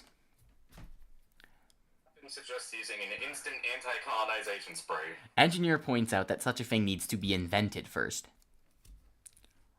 Everyone looks at Engineer. Engineer looks back. Captain tells him to invent one. Engineer gets to work. In the meantime, Captain calls up the Nuclear Republic, who agree to help out. I'm pretty sure the Nuclear Republic are like the oldest faction that is still around, if you don't count the Skeld crew itself. Yeah. On their way to greet the Skeld crew, several missiles accidentally fly straight through the Skelds. None of them blow up. I'm just imagining the missiles just like no-clip through the Skeld walls. Yeah. The Skeld is revealed to have plot armor, which I feel like would be the opposite of what you would want if they were no-clipping through the walls. Yeah. The Doug Walker Mindfire zombies start complaining again. The writers tell the critics that they've dedicated every single waking minute of their lives to continuing this mess of a story forever, and sometimes get too tired to do everything perfectly, and that they should be more mindful. Writers are told back that they keep reusing the same jokes and that nothing is original anymore. While they contemplate that statement, they get ratioed on Twitter. One writer decides that they need to kill off the story before it kills them off first. He tells the others to make this part of AUL storyline the grand finale. He starts trying to unsuccessfully stab the story. Fun fact, I don't know how much of this part was me interjecting my own thoughts on AOL, but, you know.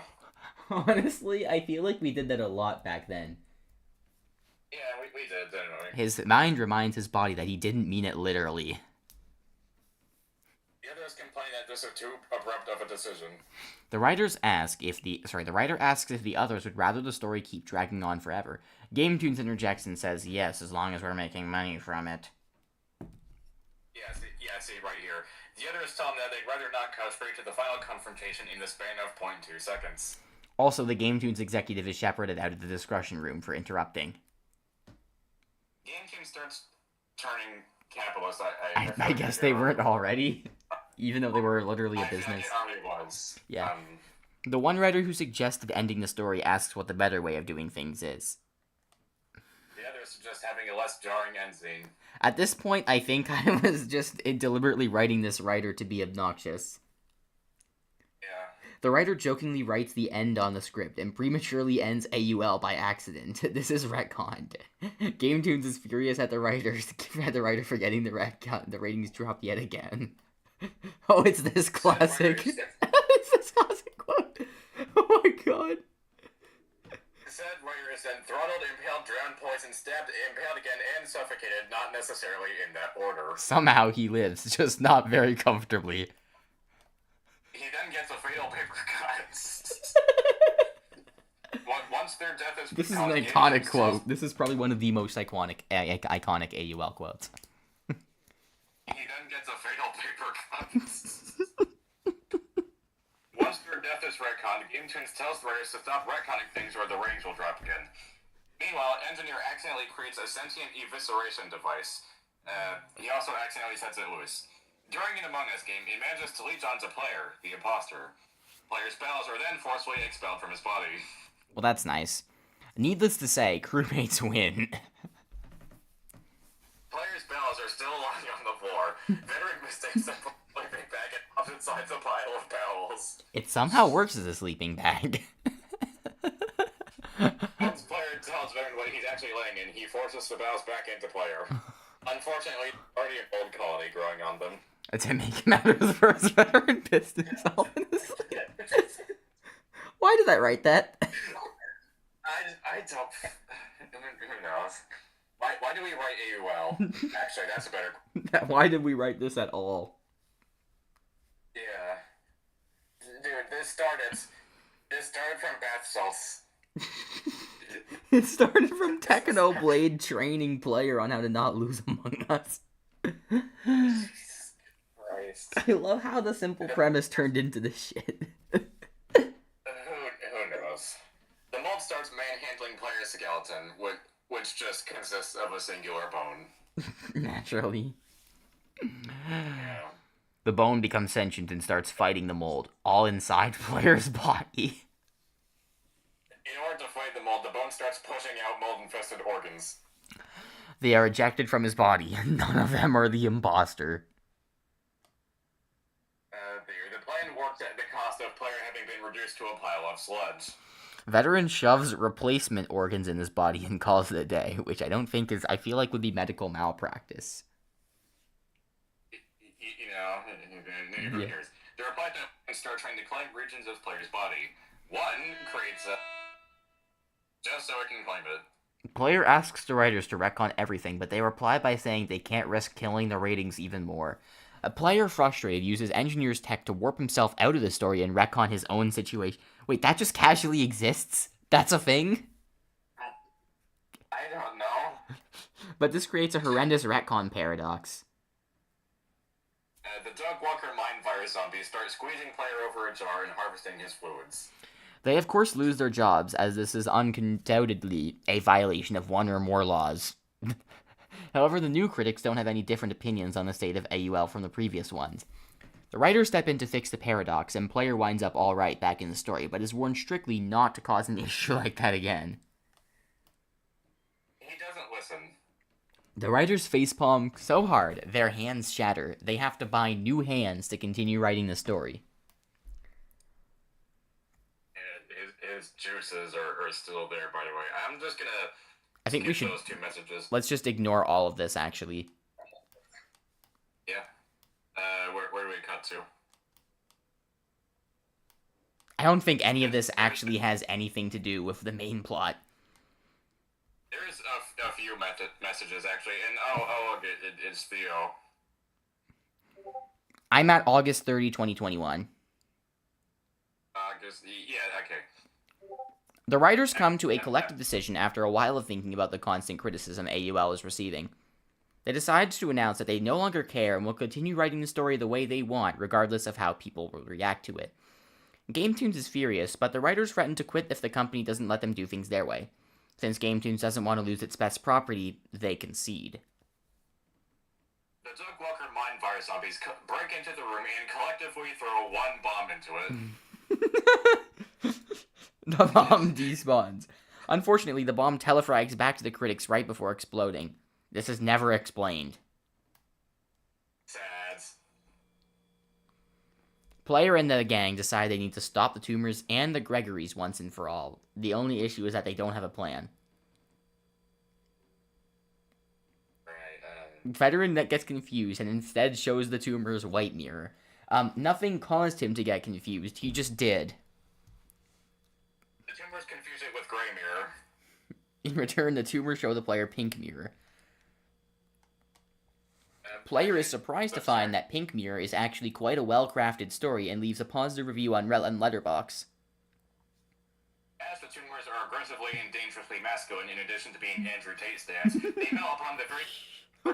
Why are they fucking Andrew Tate viewers? I don't know. The skilled crew realizes they can use this to their advantage. The tumors well up on estrogen in response, thus shedding their allegiance to Andrew Tate. The crewmates start harvesting the tumors in order to trap the imposter. This solution is short-lived, as their corpses have now been infested with tumors. Engineer, the imposter, wins. The shell is now under attack by the tumors. Thankfully, the skeld is fine. Okay, hold on. This is addressing me. Captain comments that this may have been a bad idea. Due to a fatal typo in the narration, however, the skeld is fine, and instead the shell is under attack. One of the tumors manages to fling themselves into the skeld. It instantly dies.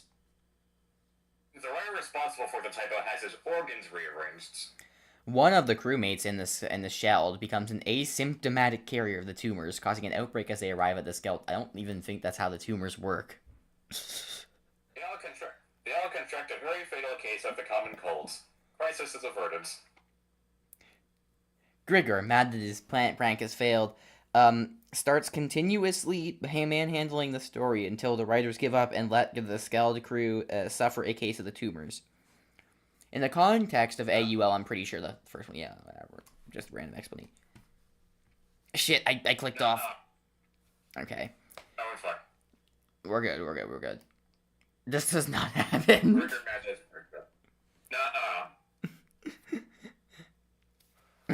Grigor, thank you. The writers forcefully dismember Gamma. Gregster then reveals himself, showing that he was the one committing identity theft on Grigor and attempting to do what was stated earlier, with Grigor accidentally sending himself a bit of range and forced to say the forbidden word somehow. Gamma's limbs become snakes and enter the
Okay.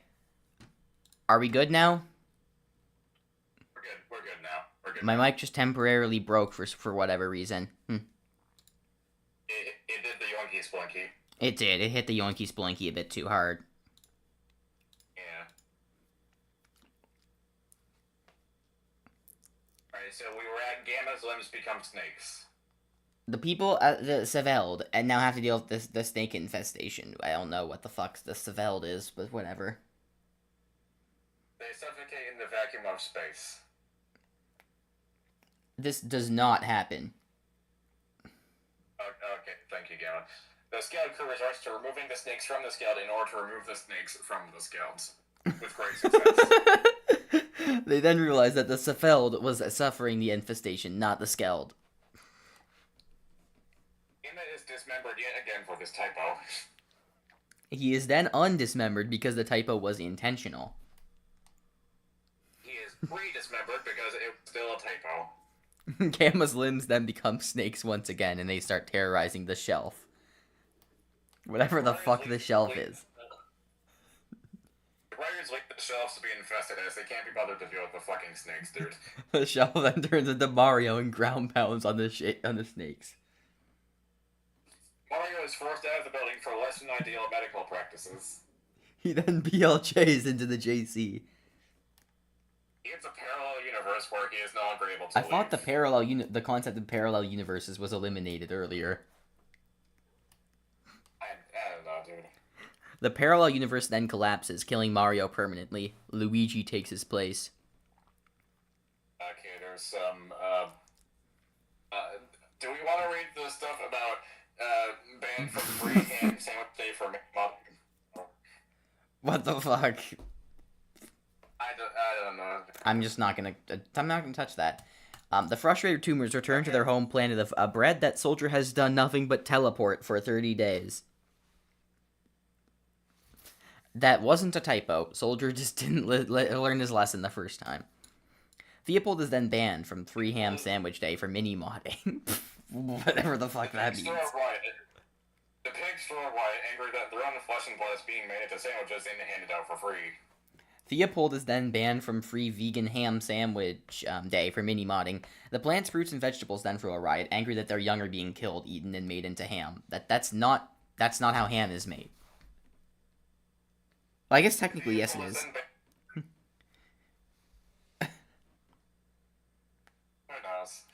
Theopold is then banned from Nut Sandwich Day for mini-modding. The wheat throws a riot, enraged that their brethren are being harvested to make into breads. The nothingness throws a riot, enraged that their young are being used to support the harvest of wheat. What the fuck does that even mean? The riots throw a riot, pissed off that they are constantly being thrown around. The political tensions between riots start rising as the progressive riots, which are throwing the meta riot, enter a war with the conservative riots, which do enjoy being thrown around. This in turn causes a riot. What the fuck is happening? The rioters' heads all explode and sing. Yeah, that makes sense. Gamma, Rawl, and Lobato are banned from Free Riot Day for mini-modding. Gametoons interns have to glue all the writers' heads back together. The glue turns out to be... The two then throw a hissy fit since they aren't allowed to throw riots. Gametoon sues Grigor for swapping out the glue supply with...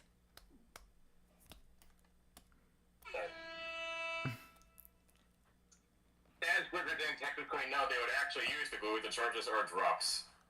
The enters you or mother. It's not your mom, it's just a person whose name is you or mother. Your mother. This has no effect, as the narration does not specify whose mother it is. Oh no, it's this part. It auto-defaults to everyone's mom. They all give birth to numerous oh shit. Numerous jack-o'-lanterns. I remember this moment specifically. Dear God. The concept of ham sandwiches and ham sandwiches are then erased from history, undoing all of this. Ham sandwiches and ham sandwich. So many jack-o'-lanterns are birthed that the moms disintegrate. The entire universe falls into crisis as there is now a massive shortage of females and reproduction rates are tanking. I guess, like, there's a lot less moms. Earth is then rebranded into Gregor for whatever reason. Virgin women. Matt Walsh. The jack-o'-lanterns also designate each other as women in order to solve the crisis. This also causes incest rates to skyrocket. I don't know why that would cause that, but whatever. Me neither. The incest god is then summoned. It smites Glagus, causing him to make an incest joke, whoever the fuck that is. Alabama uses this to their advantage and gains ownership of the entire Milky Way. I don't think this was ever addressed again. Yeah. Gamma is banned, and then everyone worldwide celebrates Gamma's ban. The United Nations begins debating on whether or not to give the jack-o'-lanterns human rights as they are fully sentient. Before a decision can be made, the jack-o'-lanterns take over various countries, nuking everyone with bombs that only affect humans, which somehow... The humans begin a war on the jack-o'-lanterns. The entirety of Earth's population is now Greg's. Many people who lost their wives, mothers, many people who lost their wives, mothers, etc. to the jack-o'-lanterns murder them without mercy. Alabama angrily starts nuking every planet in the Milky Way with nukes that only affect jack-o'-lanterns, which is just something that never comes up again. The humans The humans that begin a war with the jack-o'-lanterns are then nuked. The only ones who survived were the ones who went to space. After 5 millennia of evolution in outer space, they become short humanoid entities with stubby legs and the telepathic ability to control their hands, which are then disconnected from their bodies. They then suffer a pandemic of an alien virus that takes over the new humans and makes them highly aggressive towards others to the point of body horror. The last of these humans send telepathic rays about their fate to the past, causing their stories to be turned into a game. Gametoons then milks this game for their own profit. This leads to the beginning of a time loop. Gamma is rebans. And then he just gets banned again. Since there are still humans living in the Nuclear Republic, those humans head to Earth and try to reclaim it from the jack-o'-lanterns. The sentient nukes help, bombing the planet's surface and destroying many jack-o'-lanterns, allowing the humans to land to begin their reconquest. Some horny fuckers start mating with the jack-o'-lanterns, creating Gregs, pumpkin-like beings that eat live bees and are immune to any kind of atomic bomb. I like how Gamma's retroactively making origin stories for characters that are already pre-established. Well, yeah, he's creating the time loop. That's true. All the world's dead bees a sigh of relief, not needing to fear being eaten by the Gregs. The Greg conglomeration sues Gametoons as they're insulted by the writer's offensive and inaccurate Greg origin story. Gametoons then buys the right to Greg kind. The Greg conglomeration simply buys itself back.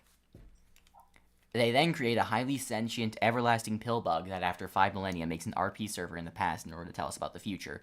Rupert then sues Gametoons. Sir Stemsworth. Conglomeration, Rupert for Gametoons and Gametoons permanently settling the conflict. Rupert buys control. Rupert buys the rights to Stemsworth, creating a singularity as Stemsworth both owns and is owned by Rupert. Stemsworth's monopoly then collapses due to the flaws of radical capitalism. Every property he owned is now independent again. Man buys them, complicates them to jump into a volcano. The RS is in turn never created, in causing a paradox. This doesn't count as MM's currency isn't recognized by either. Rupert 2 then takes the place of the original Rupert, restoring balance to the timeline. The writers then realize that the RP is nearing its completion and start rushing to find a way to tie all of this up and make a convincing way in which the player can win the game. No. Okay. The other writers tell the one not to crap out an unsatisfying ending so quickly. Gamma suddenly goes... Oh shit, was this when we banned Gamma the first time? I think... Yeah. There was some stuff in the past. And violently explodes. Yeah. No one else is caught in the explosion. We're chill now, but there was some minor issues in the past. Some other stuff happens that nobody cares about. A critic writes a negative review on the AUL, stating that they don't like how the BSC went from being the main threatening enemies to a bunch of pathetic losers with endless monetary issues. They haven't even done anything for the past 2 arcs, so it's even worse than that. The writers promise that there will be a satisfying conclusion to everything. Just you wait. It'll just be a few more years. I was in 2021. His assistant critic takes over and is much more understanding. Oh shit, it's Bear. I genuinely think that... Holy shit. I genuinely think that we should continue AUL as long as we physically can. Legitimately. It would be really funny. Fuck yeah, dudes. We can complete the arcs that currently exist, but we just need to keep inventing new bullshit. Yeah. That'll be fucking hilarious. I'm gonna keep writing AUL until the very day I die. I'm gonna be 90, and I'm just gonna collapse in the middle of writing a fucking segment about Poop Master Maximilian the 74th, waging war against the Skeld and a final battle. I'm going to be dying from tetanus. I'm going to be sitting in my hospital bed. I'm 100 years old, just dying. I have the mask over my face with the thing pumping in oxygen. I have something to help my heart pump. It's so Von Voltcore. I'm still gonna be writing about how the Earth keeps folding in on itself. Truly. I'm gonna be fucking... We're gonna make this longer than One Piece. If Discord ever shuts down, we need to find an alternative avenue. We just have to archive everything and then just, like, start it on another website or something. Right. Do you want to read this, or should I? Read this part. I gotta do something real quick. Alright, well, it's just me this time. I can freely call up a sign a pussy without any fear of repercussions. Oh, I'm still here. I'm just doing something. Okay, my bad. The population mourns after It's fine. To honor Steve Jobs, everyone fuses into one giant golem of flesh and bones. For some reason. It is the new Steve, and everyone invents the computer company Pear. Ligma awareness is risen existence-wide. A Ligma pandemic spreads throughout existence and makes a Ligma...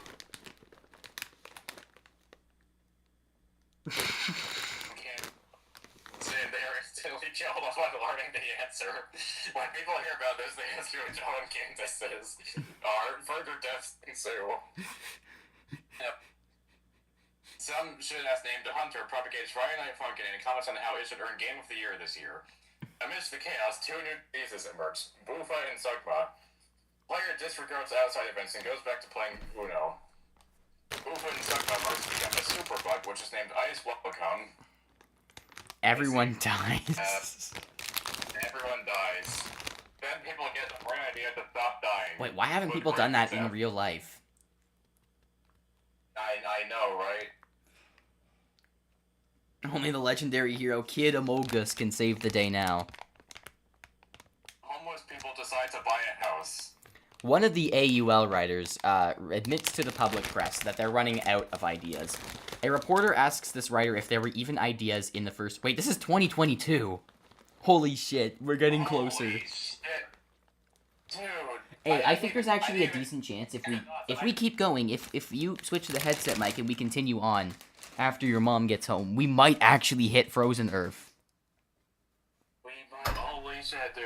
I didn't even realize that it was like the 29th of December. Holy shit. Damn, we're at 2022. It's still 2 years ago. Holy shit. It's still 2 fucking years ago. Jesus Christ. One of the AUL writers admits to public press that they're running out of ideas. A reporter asks this writer if there were even ideas in the first place, to which the response is, no. I don't think that was necessarily the problem. I think they had ideas. I just think they had a lot more than they needed. Yeah. A reporter dies 2 days later due to being immediately killed by shadow demons. That's just I'm just imagining a coroner ruling that as... I'm just imagining a coroner actually writing that as a cause of death. Yeah. The camera zooms out, getting the current location to be Florida. The assistant reporter suspects something more is at play. The assistant reporter is then caught in the guise... Yeah. The assistant reporter is then caught in the geyser of the substance, which I think I remember was brought up back like 2 streams ago, and mutates into a horrid abomination. At this point, the police are very much concerned about what is going on. The police are told by the higher police to give it to them. The higher police then go far in the woods. The assistant reporter boards himself at his home out of fear. Oh no. Unfortunately for the assistant reporter, he accidentally waterboards himself at his home. Hey, I think I know what's about to come up in a few moments. Oh no. The board's mutiny. Trial. All wood products begin a war against humanity. Hey, do you know what's coming up? Oh god, dude, dear god. Do you know what I'm implying? Yeah. The United Nations immediately holds an emergency meeting where absolutely nothing is agreed upon. Dude, this is how I know we're getting close to Frozen Earth. I remember John, what's his face? For the Canadian dictator. Oh, John Stedman, yeah. Yeah, Stedman. This is how I know we're getting there. Oh no. We're getting really close. Holy shit. The wood within the meeting mutinies. This includes the representatives' wood. Oh no. Morning wood becomes a People start taking care of this worthless 319 style. I do not know who that is, but I think I understand the implication and I do not like it. Women have an immediate advantage against the Morningwood Plague. Oh my fucking god. Those Morningwood, considering themselves to be part wood, crawl off their bodies and start attacking people. The military is... The military is deployed. This sounds like the premise of the worst horror movie ever written. They should make that an actual horror movie and just call it Morningwood. That would go hard. No, dude, we call it the Morning of Wood. The Wood Morning. Oh. Given how many terrible horror movies are like crapped out in these days, I would not be surprised if this was actually a thing. I saw Moist Critical talking about one called Night Swim, and the premise of the movie is, I shit you not, there's a house that has a haunted swimming pool, and there's just like a random dude who's like a ghost who just haunts them there. Jesus Christ. That's an actual real movie premise. Oh my god. Okay, did you already read that one? No, I didn't. The military is deployed to combat the Morningwoods, although they have to wear... I don't know why it says allow, it should say although. Although they have to wear cages to prevent themselves from succumbing. Their Morningwoods start twisting themselves while attached, rendering the military completely useless. They all just simultaneously develop testicular torsion. Testicular torsion, what a time to be alive. The researchers, I don't know why it says researches, but whatever. Researchers begin trying to find a cure. Governments now mandate dick cages to prevent Morningwood from existing in the first place. In the meantime, sentient trees fight against local police forces as the military tries recruiting again to rebuild. Morningwood containment attempts prove fatal as the dicks trying to achieve Morningwood status self-destruct due to pressure. This is so fucking stupid. Why? World leaders are for once honest on the news, claiming we have no idea how to solve this problem. The problem subsides on its own seconds after this declaration. Coincidentally, this happens as scientists distribute a pill that prevents erection. They don't get the memo in time. Penile dysfunction now runs rampant. The pills are immediately recalled.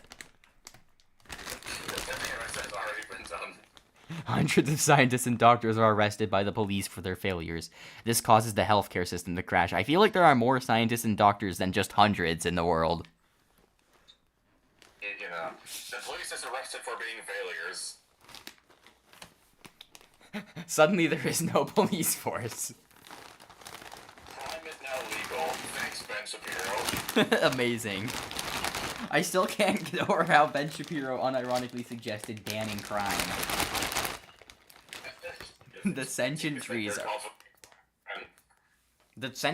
are still attacking the cities and overrun them immediately with no resistance. Civilians try to arm themselves and do their own counterattack after a few days. Molotov cocktails prove effective against the trees.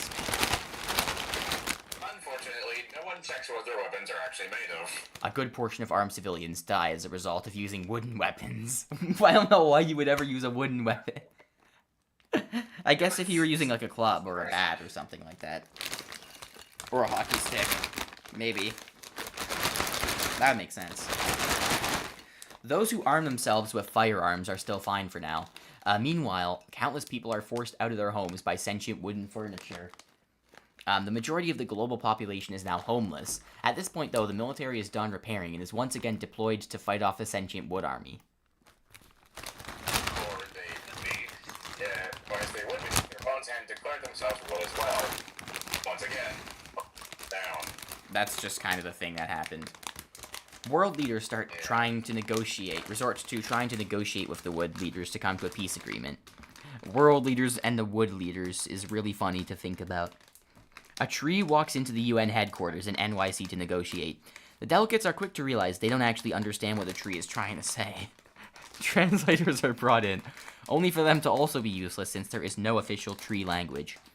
Peace negotiations are currently not going well. Trees have no way of communicating. Trees also realize this and develop telekinesis that only other trees can hear. Poseidon tells A that he's thinking of telepathy and not telekinesis. A tells Poseidon that they use telekinesis to rewire nearby humans' brains to speak gibberish, which the trees then interpret as speech. Poseidon is clubbed for breaking the format despite not having break the format. Yeah, he didn't break the format at all. I don't know why I got clubbed for that. The delegates... That's just being petty. The delegates do not figure this out in time. Everyone mysteriously has a headache at the exact same time. They then start going on tangents about how they like to glue genitals to each other. One specific delegate is left alone and questions what is going on. The president of the General Assembly tells everyone to shut the fuck up. Then he's... okay. He also starts telling everyone to start fucking him up. He is also a victim of the trees. Because of what the words "fuck him up" actually means, I'm just imagining that the General Assembly president was just like, yeah, beat the shit out of me for no particular reason. Yeah. The guards drag the president out of the meeting room. Someone tries to call in the cops, only to realize the entire police force is still in jail. Minor problem, really. Because the police force isn't putting up promotions to become president became a very popular idea. I remember I was reading TV tropes. That's the only reason you got Klingon promotions, isn't it? Yeah. Armed civilian militias take control of large swaths of land and attempt to stamp out these illegitimate leaders and lower the murder rate. Klingon promotions within their ranks are also common. For reference, that refers to killing someone in order to take their position. This is so wholesome and ancient times coded. This is so hardcore. It really is. Yeah. Also, I accidentally created a bit of a mess on the ground, so could you just start reading out the next lines yourself? I need to clean this up. Sure. Some of these militias ban Klingon promotions and exile anyone who does them. They also question what the fuck a Klingon promotion is. They find out when they get promoted to hell. Militias make the decision to not have any layers to prevent someone from Klingon promoting their way to power. Instead, everything is run by principle of mob justice now. Also, the delegates in the UN meeting are still talking about genitals. That never stopped happening. Since there's no police or military, government agents have to show up to clear the meeting room. No one warns them in time about the trees. Mainly because the person calling them in question was only talking about genitals. Confused, the agents try shooting the trees, which provokes warfare. Peace negotiations are officially over. Everyone starts describing how they are going to each other. Trees start stabbing everyone with their branches. Someone threw a Molotov cocktail at the trees and blows up a good portion of the room. The rats get in. Everyone stops to question who the rats are. The rats are just rats with an underline in their name. That's all. They're not even special characters. They're just random rats. Yeah. With underscores. Just fucking rats. The trees start flinging rats at people. Everyone who contracts medieval fervors suddenly using rats as torture mechanisms. What does that even mean? I can tell you were reading TV tropes. Medieval rat torture. You ever heard of medieval rat torture? Oh, yeah, no, I have. It's pretty brutal. Yeah. The delegation erupts into chaos and collapses. The United Nations no longer exists and is officially dissolved under pressure. As the news reports on all this, the writer who did the interview in the first place asks Gametoons higher-ups if maybe this is all his fault. Yes. Someone then gives an order for all the police to be released from prison. I don't know who at this point, but okay. This happens, and the police immediately start retaking control of cities. The militias, however, are not having this. Their mob justice system is being threatened. This order does not apply since there is no one available with authority. The police are re-arrested. So lack of authority prevents them from being released, but not re-arrested. Yeah.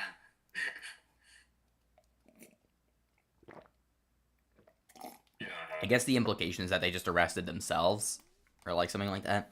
Yeah. The militias decide to invade the prison specifically to release the cops just so they have someone to fight. Joe Biden tries to reorganize the U.S. Army again. I like how Joe Biden is canon. Oh, God. Joe Biden tries to reorganize the U.S. Army again to settle this crisis, but forgets there is even a problem to begin with before he can get to do anything. Design self-destructs due to bias. What does that even mean? Every U.S. politician then dies due to old age and no health care. All the U.S. politicians are just also self-destruct. No, politicians. Dude, all the politicians turn to Mitch McConnell at the same time. They all become Henry Kissinger. True. Apparently, I also self-destruct due to unknown format destruction. Even though you didn't destroy the format at all. The government does not exist anymore. Last second, the United States merges with Canada. This takes every Canadian politician with it. Oh, how inconvenient. God damn. Canada tries to reorganize by electing new politicians. It doesn't take long for Klingon promotions to start occurring spontaneously, though. In order to solve all these issues... Oh, it's this guy. The exact person you just mentioned a moment ago. In order to solve all these issues, Canadians vote in a guy named John Stedman, who immediately becomes a dictator and reforms Canada into a totalitarian state owned under the guise of security. The people think to themselves, epic fail. What an incredible stream thumbnail. The newly formed Canadian Empire tries to invade the US, only to realize that it has no soldiers. Stedman gives guns to random people and sends them to attack as a result. The dangers of wooden guns make themselves apparent yet again. Why would they have wooden guns? I don't fucking know. The population is then given non-wooden guns. What military has wooden guns anyway? I like the... Wait. Hold on a second. Muskets are wooden, right? Hold on a second. Probably. Are muskets wooden? I need to look this up.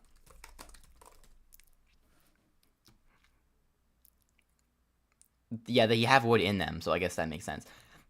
Lorax says ACAB, true. I love the idea, the headcanon I just got is that Stedman had no access to, like, modern guns, at least at first, so he just gave all of his citizens fucking 1700s era muskets. And then he realized he had better guns afterward.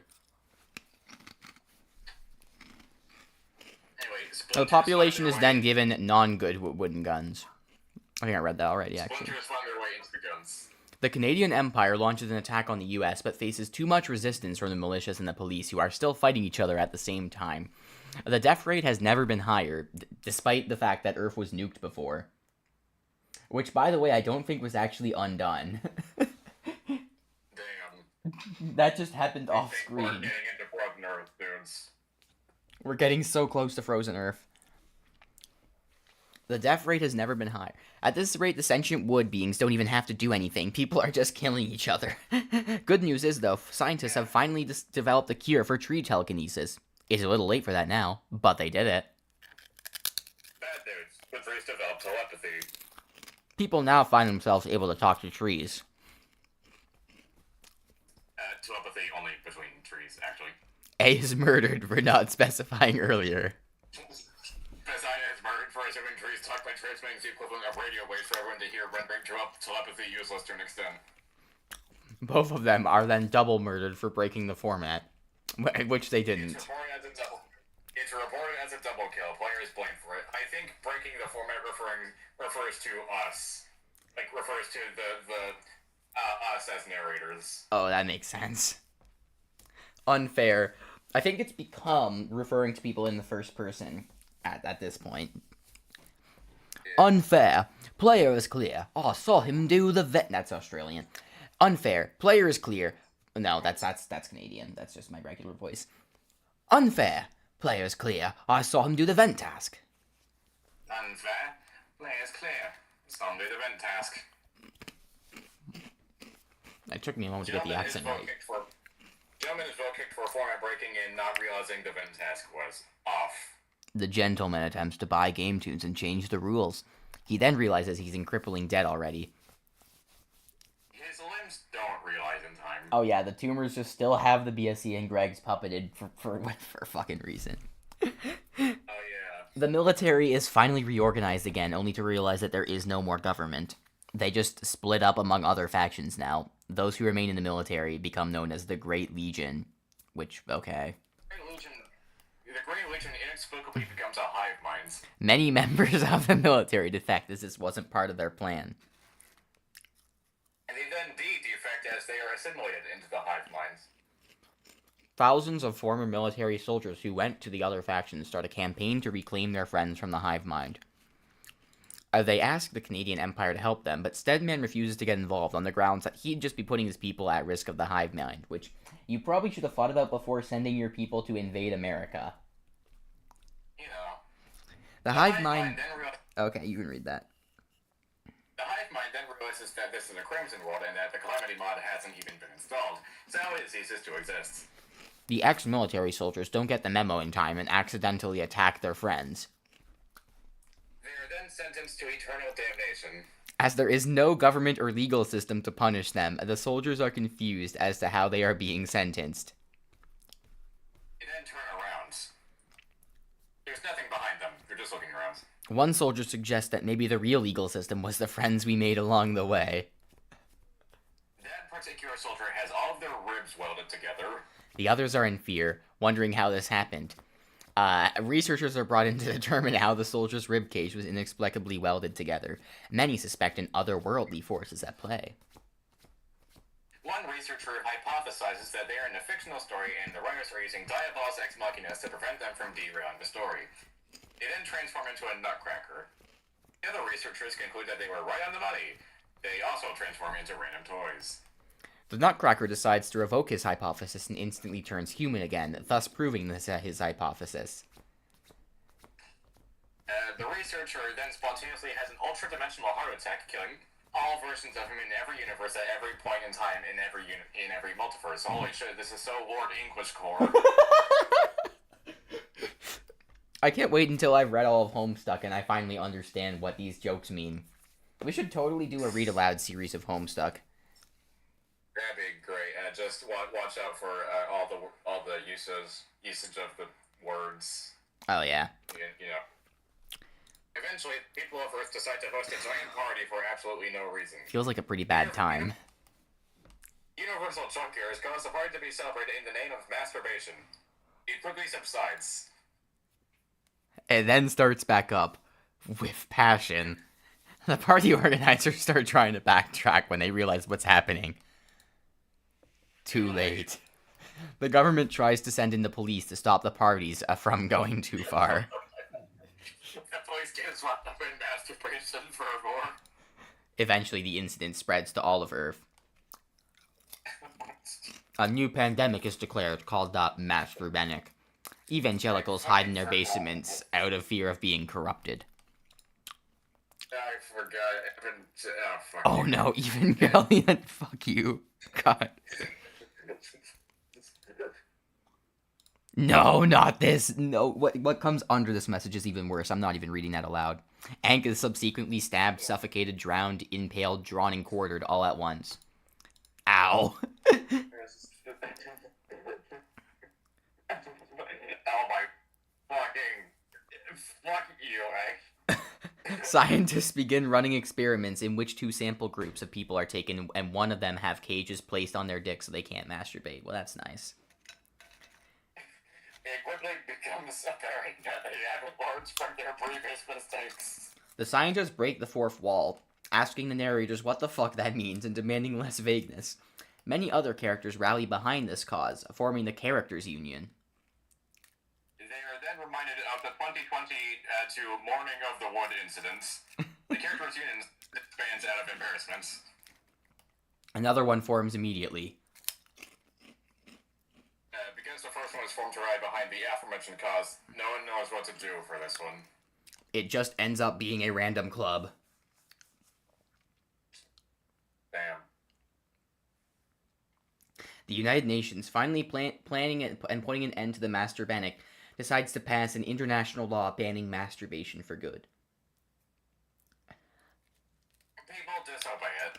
A law is then passed saying that disobeying laws is illegal. Okay, 1 second. Thanks, Ben Shapiro. You've done it. Ben Shapiro has actually done the impossible. He's banned crime. 2 chastity cage arcs in one stream.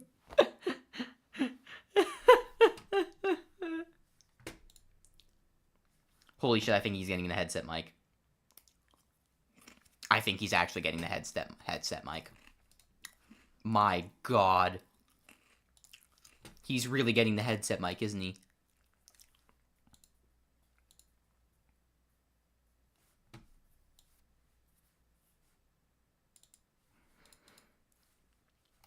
Can you hear me? Yes. Oh my god, you have the headset mic. I knew it. Alright, where we at? It sounds like you're actually reporting to me from like a spaceship, which is probably the funniest thing about all this, considering the context of the roleplay. Oh god. Alright, where we at? Where we at? A law is then passed saying that disobeying laws is illegal. Thanks, Ben Shapiro, you did the impossible. Holy shit. That law is also disobeyed. The United Nations quickly realizes that the problem is much, much larger than they ever could have anticipated. Dude, you sound like the fucking phone guy from Five Nights at Freddy's. It's amazing. I want to report a message for you to help you get settled in on your first side date. Doctors quickly realize that asexuals are immune to the masturbatory plague.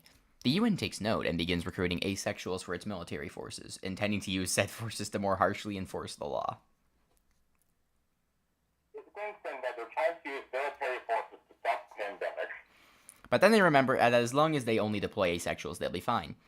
While the recruiting is in process, the UN recommends people to remain in their homes. They realize that that's not the problem. They're trying to fight diseases for themselves. A UN representative breaks the fourth wall and corrects the writer who said that, clarifying that their actual intent is to enforce the rules that would stop the disease from spreading. They then ask why the military is being brought out. The representative repeats that it's to enforce the rules. I'm sorry if there's masturbating for a laugh. I don't know why the word is just extended like that. Who knows? The aptly named Ace Brigade immediately clears the UN conference and apprehends the infected representative. The room is quarantined and any leftover semen is cleaned up. Humans have multiplied. As it turns out, there is an amoeba that took over lots of semen patches. Unfortunately, this does nothing, as by now there is no more semen. Multiplying anything by 0 is still 0. The Ace Brigade's plan B is to completely detonate and explode the room after leaving. They do this, and all the semen is supposedly destroyed.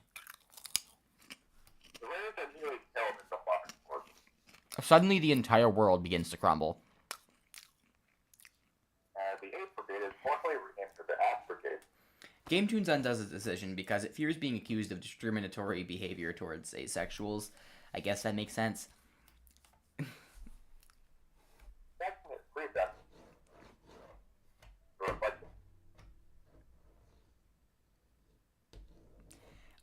Their action is redone to reflect their murder attempt. I'm just saying that because your voice kind of cut out there. Yeah, your voice kind of cut out though. Also, the Gametoons execs have to hire new writers or the in-universe world will soon deteriorate. They're then reminded that the old ones were nearly killed, not actually killed.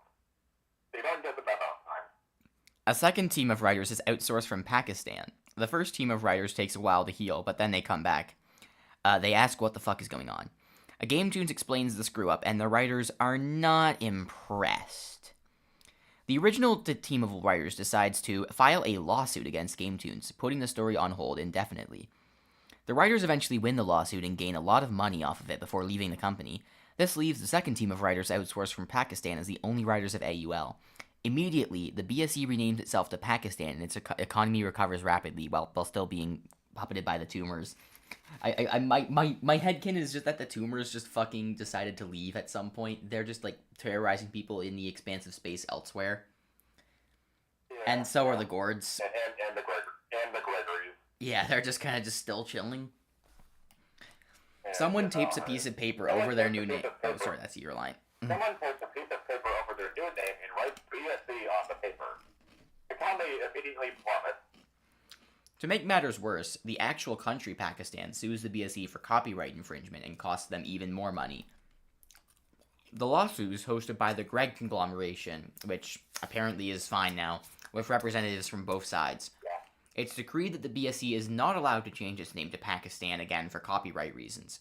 The High Council scrambles around in worry, wondering how they can recover the economy. One member tears off his own skin and tries to sell it. Next, as he is done yet, however, the value of crewmate skin suddenly drops into negative numbers, turning the profit into a loss. He is then promptly hospitalized after losing tons of blood. Another member suggests starting a cryptocurrency fund. The death penalty is enacted. The council member claims he is above the law by being in the council. The rest of the council disagrees. This particular council member takes his supporters and declares that they formed a new independent country not subject to BSE law. They name their new country Pakistan, and their economy immediately rises, but it's not long before actual Pakistan sues them too. The former BSE country, Pakistan, gets turned back into the part of the BSE. As such, the council member is now subject to BSE law again. A public execution is scheduled immediately. The council member on death row hires a lawyer who argues you can't just execute people without a trial. As the council member in question is being executed for simultaneous use and attempting to use their position of authority to ignore the rules, the defense doesn't get very far. The lawyer then argues that the death penalty was enacted before both of these things. The only transgression committed at the time of the death penalty being enacted was a suggestion to start a crypto fund. This one then happens to be punishable by death. The lawyer tries to argue that this law should change, but he's starting to lose interest in the trial. The lawyer is loosely hung to the news upon using the wrong A backup lawyer is called in. Wait, can you talk for a moment? And I want to see how loud your voice is. Say it again. The lawyer is loosely unproduced upon using the wrong move. A backup lawyer is called in who just admits the council member deserves to die and says nothing else. The council member starts ranting about how crypto bros are oppressed in the BSE. One juror responds with, "Good." Everyone in the room only turns to look at him as the sound of stones being put in play. The council decides to officially revoke his status as a council member. For some reason, they hadn't done so yet.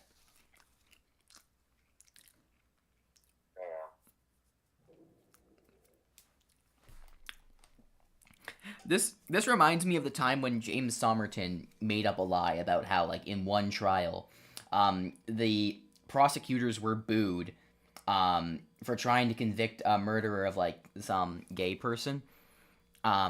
Which is so funny because I think Todd in the Shadows fact-checked this. This one is really funny to me. Obviously, there is a lot of discrimination against gay people in the law and stuff like that, but this is a funny example because he said the jury booed at the prosecutor for making a prosecuting argument against the murderer, even though the jury booing would be like an instant mistrial because that's not supposed to happen, and also the jury sided with the prosecutor in that ruling, so why would they boo at the prosecutor? It's such a funny thing to lie about. Like, it feels like the sort of court trial that would happen in AUL, not in the real world. The way he made it out to look. But anyway, everyone in the room... Did you read that? Everyone in the room, yeah, I read that. For the council decides to officially revoke this guy's status as a council member. For some reason, they hadn't done so yet. The defendant breaks down in court, pleads guilty, and apologizes profusely for everything, begging for a plea deal and a lighter sentence. A few of the jurors take pity on him and suggest changing his death sentence from a death penalty to 40 quadrillion years in prison, which actually might be worse. The death penalty is badass. A juror points out that the death penalty is badass, true. Yeah. Mr. Egg is asked to weigh in on this dispute. He pulled out a scale and a deck of cards. He starts playing inscriptions. He's questioned by the High Council on how this helps the trial. It doesn't. Ergo, the High Council questions why Mr. Egg is doing this instead of offering any insider information to use. Why did why did the High Council ask Mr. Egg for his opinion? What does he have to do with this? Who knows? It then was up that Mr. Egg's brain has been removed. His brain was now being milked by science machines in a secret base in Cuba so that scientists can figure out how to bundaggle, which is just something that happens, I guess. Oh god, LVP. Wait, LBP is here? Holy shit. LVP is here. I think Technoblade died in between these two messages. April 19, 2022 and July 30. That's fucking wild. There was such a long break. April, May, June, July. That was over a 2 months. Cuba is detached. Cuban scientists have discovered bundaggling. I think you already read that. Cuba is detached from Earth by the Bahamas, Grenada, Haiti, and the Dominican Republic. As a result, the entire Cuban population suffocated, taking the secret of bundaggling with them.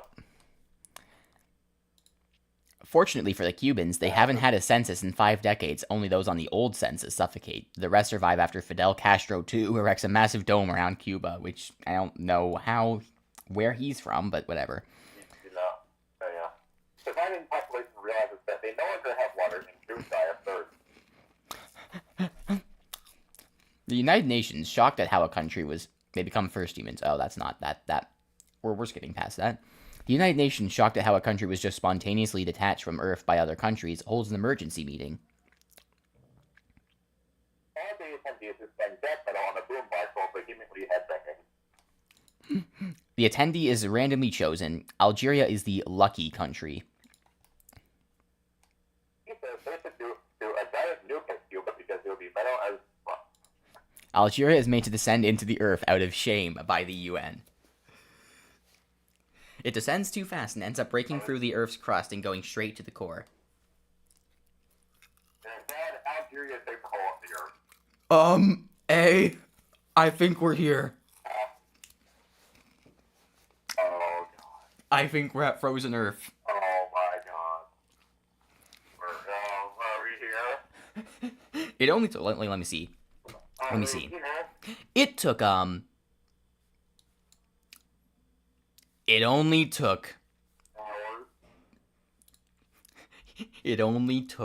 11 and a half hours to get to frozen Earth. It took almost half a day. It took almost half a day to get from the beginning to frozen Earth.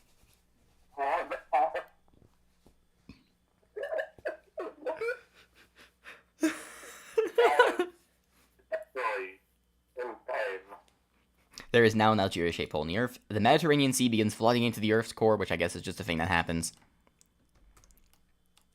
Down the Earth's mantle at a disturbing speed, causing the core to gradually be affected. On the bright side, this also fixes global warming. On the brighter side, Earth begins freezing, which is not... That's not a good thing, but okay. The populations of many countries flee to the moon, to the moons of the gas giants, placing large cities on them.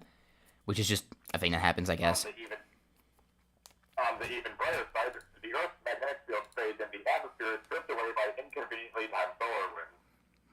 On the brightest side, Iceland's name is now actually accurate.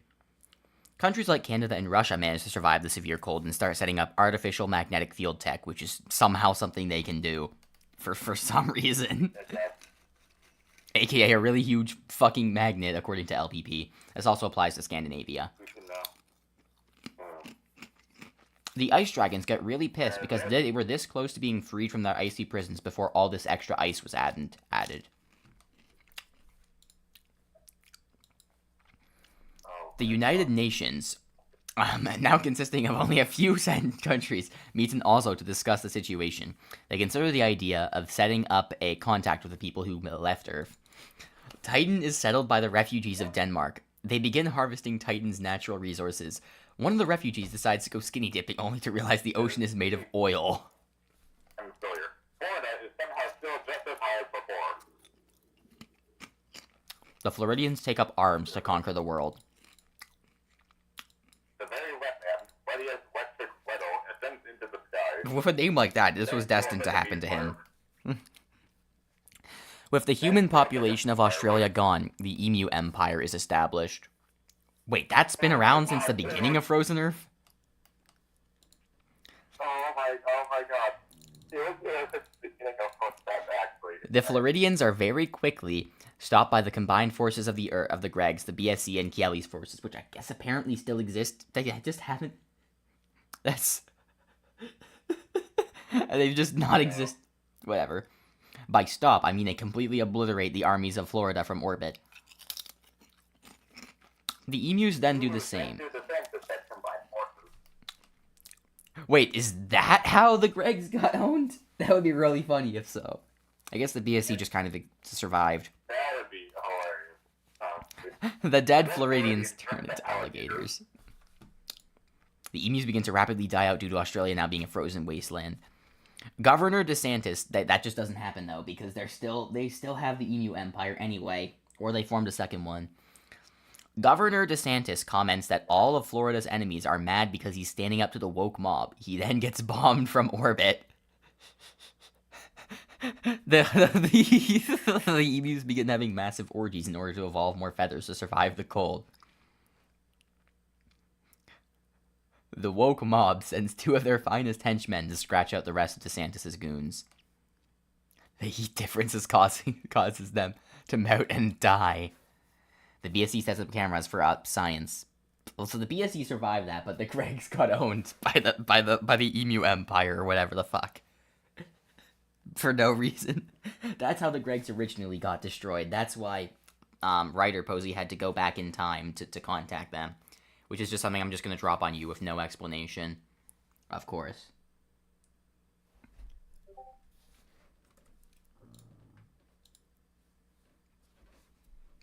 Oh, okay. Let me stress this. Okay, I was just saying... Oh, fuck, I went all the way back to another spot. Oh, wait, that's on the app. That's okay, my bad. The woke mob sends 2 of their finest yeah, we already ran through that. Woke Tony shatters his wine glass in his hands out of frustration. I feel like I should clarify this. The reason why it's called the woke mob is literally just because, and this is actually canon to the lore, it was founded by some dude named John Woke a long time ago, and they've just kept the name. So, like, when Ron DeSantis was saying he was standing up to the woke mob, with no relation to anything he was actually talking about, just heard him and decided that must have meant he was threatening them. So they just bombed him. Yeah. You know how it is. Or not, they didn't bomb him. They sent goons to get rid of his own goons. Anyway. Woke Tony Jr. grabs his Uzi and vows to avenge his father, setting off a mission to eliminate all wine glasses. Unfortunately, the cold class causes components of his gun to contract slightly, causing it to fail whenever he tries to do it. Somehow, the Swiss managed to bunker up in their own country and survive the icy apocalypse, which I think they're still alive to this day. I think so. They're the only original nation left. I think so, yeah. A Swiss diplomat shows up randomly to the UN summit in Oslo, shocking everyone. Somehow the death metal guy from the UN meeting survived and hacks into the bunker's PA system and plays Evisceration Plagued by Cannibal Corpse over the speakers. The electric shock from this surprise kills the UN. The Swiss diplomat presses the undo button, reviving the UN. The UN gets surprised again and all dies of electric shock. A whole new group of diplomats has to replace the ones that were already there. Some other shit happens. The wine glass world is suddenly sent into a panic as Wine Glass Jimmy, the CEO of Wine Glasses, is assassinated by Sniper TF2. Woke Tony Jr. smirks in satisfaction, having been the one who hired the merc in the first place. By now, only a few countries are left under. Canada, Russia, Iceland, Norway, Sweden, and Switzerland as well, and Finland. Of course. Finland's diplomat is rather dark-skinned, serpentine, and horny. Oh no! Not Finn. We're just gonna ignore that, by the way. That's not real. That just didn't happen. Anyway, the woke mob has seized control. Since it has identified the last countries left, should we stop here because it is the Frozen Earth arc now? I feel like we should stop here and then, yeah, it seems reasonable because I feel like we should invite like LBP and yeah, woke mob, no relation to the woke mob. Why are you doing lip smacking white on white crime ASMR? Because I can. What if it rained and the refugee who got oiled sank into the core of Titan? That's a great question. Yeah. Woke mob.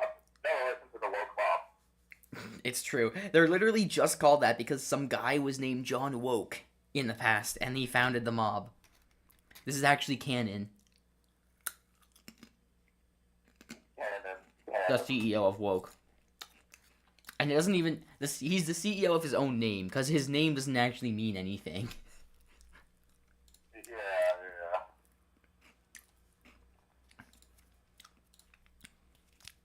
So, I think we should stop here. Probably this one. By now, only a few countries are left on Earth. Canada, Russia, Iceland, Sweden, Norway, and Finland. And also Switzerland, I guess. And also the Emu Empire, but that's not controlled by humans, so that doesn't really count. I think we should probably invite Lovato and LBP next time, if they can make it, because, you know, they are actually involved in this now. We should. Anyway, this was fun. Thanks for, Yeah, this was fun. Thanks for doing this again, man. Yeah, thanks, no problem. for having the time and energy to sit through this. Yep, You know, despite terrible internet, so... don't forget to apply the thumbnail. I do think I did, actually, but whatever. Did I change the thumbnail? I think I did, yes. Okay, good. Well, thanks everyone for watching, and thanks to A, obviously, for being here. With that being said, I think we can